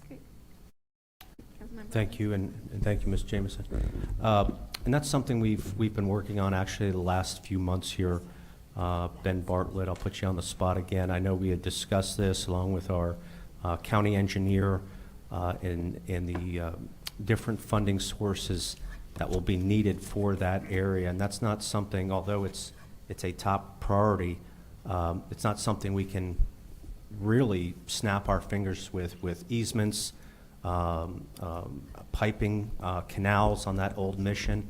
We're actually in the process of that, and I believe it's going to come back up in our next workshop. But if you can elaborate just a little bit more, I think you're more familiar with the fine details. Sure. So, we have a project underway. It's really a safety project. Anybody who's been down Old Mission understands that the area between the large stormwater ditch and the road is narrow, and it's not ideal. You would not build a road that way. So we're about 90% designed for a safety project to basically provide that separation. But to go to a widening, that's a more significant undertaking that would require additional property acquisition along the corridor and relocation of the ditch, possibly piping the ditch, and widening the road. So it is a large project in terms of funding that would be required. And so, we're, like I said earlier, we're limited on the funding we have now. I think council's has identified that and understands that, which is why they are, looking to discuss potential funding options. But an EDA grant for a project like that, as Ms. Jameson said, is it touches on many areas. From anytime you do a major road project, you could do a utility expansion. Obviously, the stormwater component of it, it's a major canal. You can make improvements to the canal, and obviously increasing the capacity of the road. It touches on kind of those three things that we talked about earlier. And so I don't know if, any funding, from my point of view, if you give me the money, we'll build it. So, but if EDA grant is something that could go to that, it seems like that kind of fits your description of a regional project. Great. Yeah, we will continue at the RPC to have conversations to move that forward, and then get back with all of you through your staff about any needs we may need and coordinate. And just to close it up, Ms. Dalbo, you made some great points, kind of leading me to what I'm about to say now. And for the business community, when some of these topics come up or these chambers get filled, what helps us as elected officials too, and I know we're all busy, we have kids, soccer, ballet, second job, But as you can see, this stuff is just not important in your own city. It's important for the vitality of the district or the region and the state, but also involvement and letting the elected officials know the other side to some of these stories as well. But what helps us out, what I see in the last few years, is also that community engagement from our business community to come to some of these meetings, to put your 2 cents in. As inconvenient as it may be, it does have some influence and some help. It also gives the other side, maybe of an argument or situation, to see where you're coming from or to see where we're coming from as your representative. So we need your help as much as you need us. So I appreciate you guys. Great meeting. Hopefully we can go forward and get some positive action. So thank you. Thank you. And is the video working? Oh, there's 2 more. Oh, I'm sorry. Go ahead. Yes, thank you guys for putting this one. I can't count how many years I've been here, but at least 7 or 8. So I appreciate that you guys take the time to do this. It's very important. One of the things mentioned is dying cities. And if you go to our Florida League of Legislators and have roundtables, a lot of people have a lot different problems than we do, and it's budget and taxes and how they can't pay for, police force, safety. We have so many good things with our city going on. One of the least things that I see that we haven't commented on is how we've been able to maintain our low tax base for that. And it goes hand in hand with economic development. And the people that don't want growth and don't want everything stopped, how are you going to pay for these things? So I think it's important that we talk about our future here, and the future is job opportunities. And that's what our commission board with unanimous vote voted, so that we're not just looking at this, but for the next 10 and 20 years from now, we need to have jobs for our grandchildren so they don't have to move away. That's why I got on economic development to begin with, but somehow that focus and that voice has been lost totally. We have enough people that are in the real estate world and the hospital and schools. That's about it. Unless you drive to Edgewater to Bliss's area, we need this in New Smyrna Beach. We need that economic growth, and I just have not seen that for an entire year in the newspaper, in the social media. We've lost focus of that, and I don't want to be a dead town. I want to be a city thriving for our future grandchildren. I know we're wrapping things up, but I'm going to beat that intersection again. So when we look at what we can do for each other, each one of us is a small city in Southeast Volusia, and the state is a big organization, very bureaucratic, and they got a lot of roads. So we've been trying to get this intersection done for a long time. Different kinds of success. Last time they came around for it, they weren't going to do any of the turn lanes because they needed right of way. Well, that is the whole thing, the whole point of doing an intersection improvement. So where we can help each other is Edgewater, Oak Hill can help lobby the state, our representatives, future representatives, and we can also do the same for Edgewater and the interchange that they need.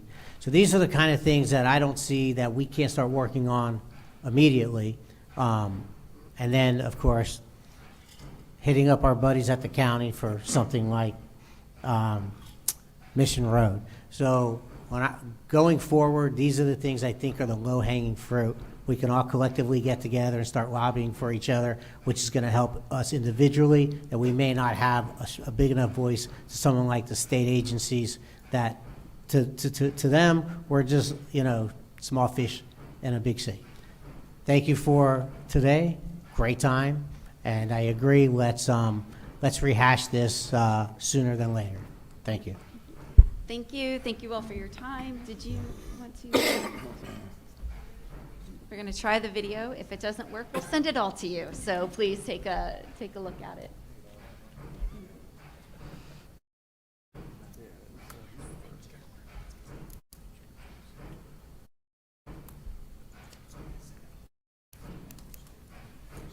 Okay, all right. We'll send it out.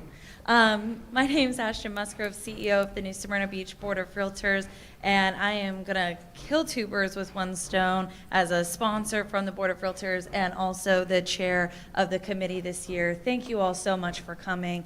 I've come for the last 4 or 5 years, and the dialogue this year, I think, was unlike any other, hearing things about collaboration and really making sure that we continue this into the future and not, we like to say with our strategic plan, it shouldn't live on a shelf, right? It should be looked at every day and at the forefront. And I think this regional plan should do the same thing. The New Smyrna Beach Board of Realtors proudly serves over 740 members with our realtors and business partners, totaling over year-to-date 1,093 home sales. Talking about how we can get the word out, my brain immediately went to our membership and how we can help be your partners moving forward. And we've appreciated all of our partnerships with the chamber so far that we've been able to work together, and we want to continue that momentum. Talking about this summit, when it started, was about living here, working here, and playing here. And as one that's about to start our 4th generation in New Smyrna Beach, I'm so excited that these conversations are happening to where we can continue having families and grandkids live here, work here, play here in Southeast Volusia. So thank you all so much for being here. Thank you for being a part of it. All of our elected officials, I believe Julie Watts also from Representative Tremont's office was able to attend, and honestly the day would not be possible without all of our other sponsors. We have Farmington/Deering Park, Advent Health, LTG Engineering, the New Smyrna Beach Board of Realtors, the City of New Smyrna Beach Brandon Center, City of Edgewater, Team Volusia, Southeast Volusia Advertising Authority, Waste Pro, and SEV MTC. So thank you all again so much. We will email the video out with our follow-up, and we will continue to have these ongoing conversations on economic development in Southeast Volusia. So thank you all so much, and have a great rest of your day. Thanks.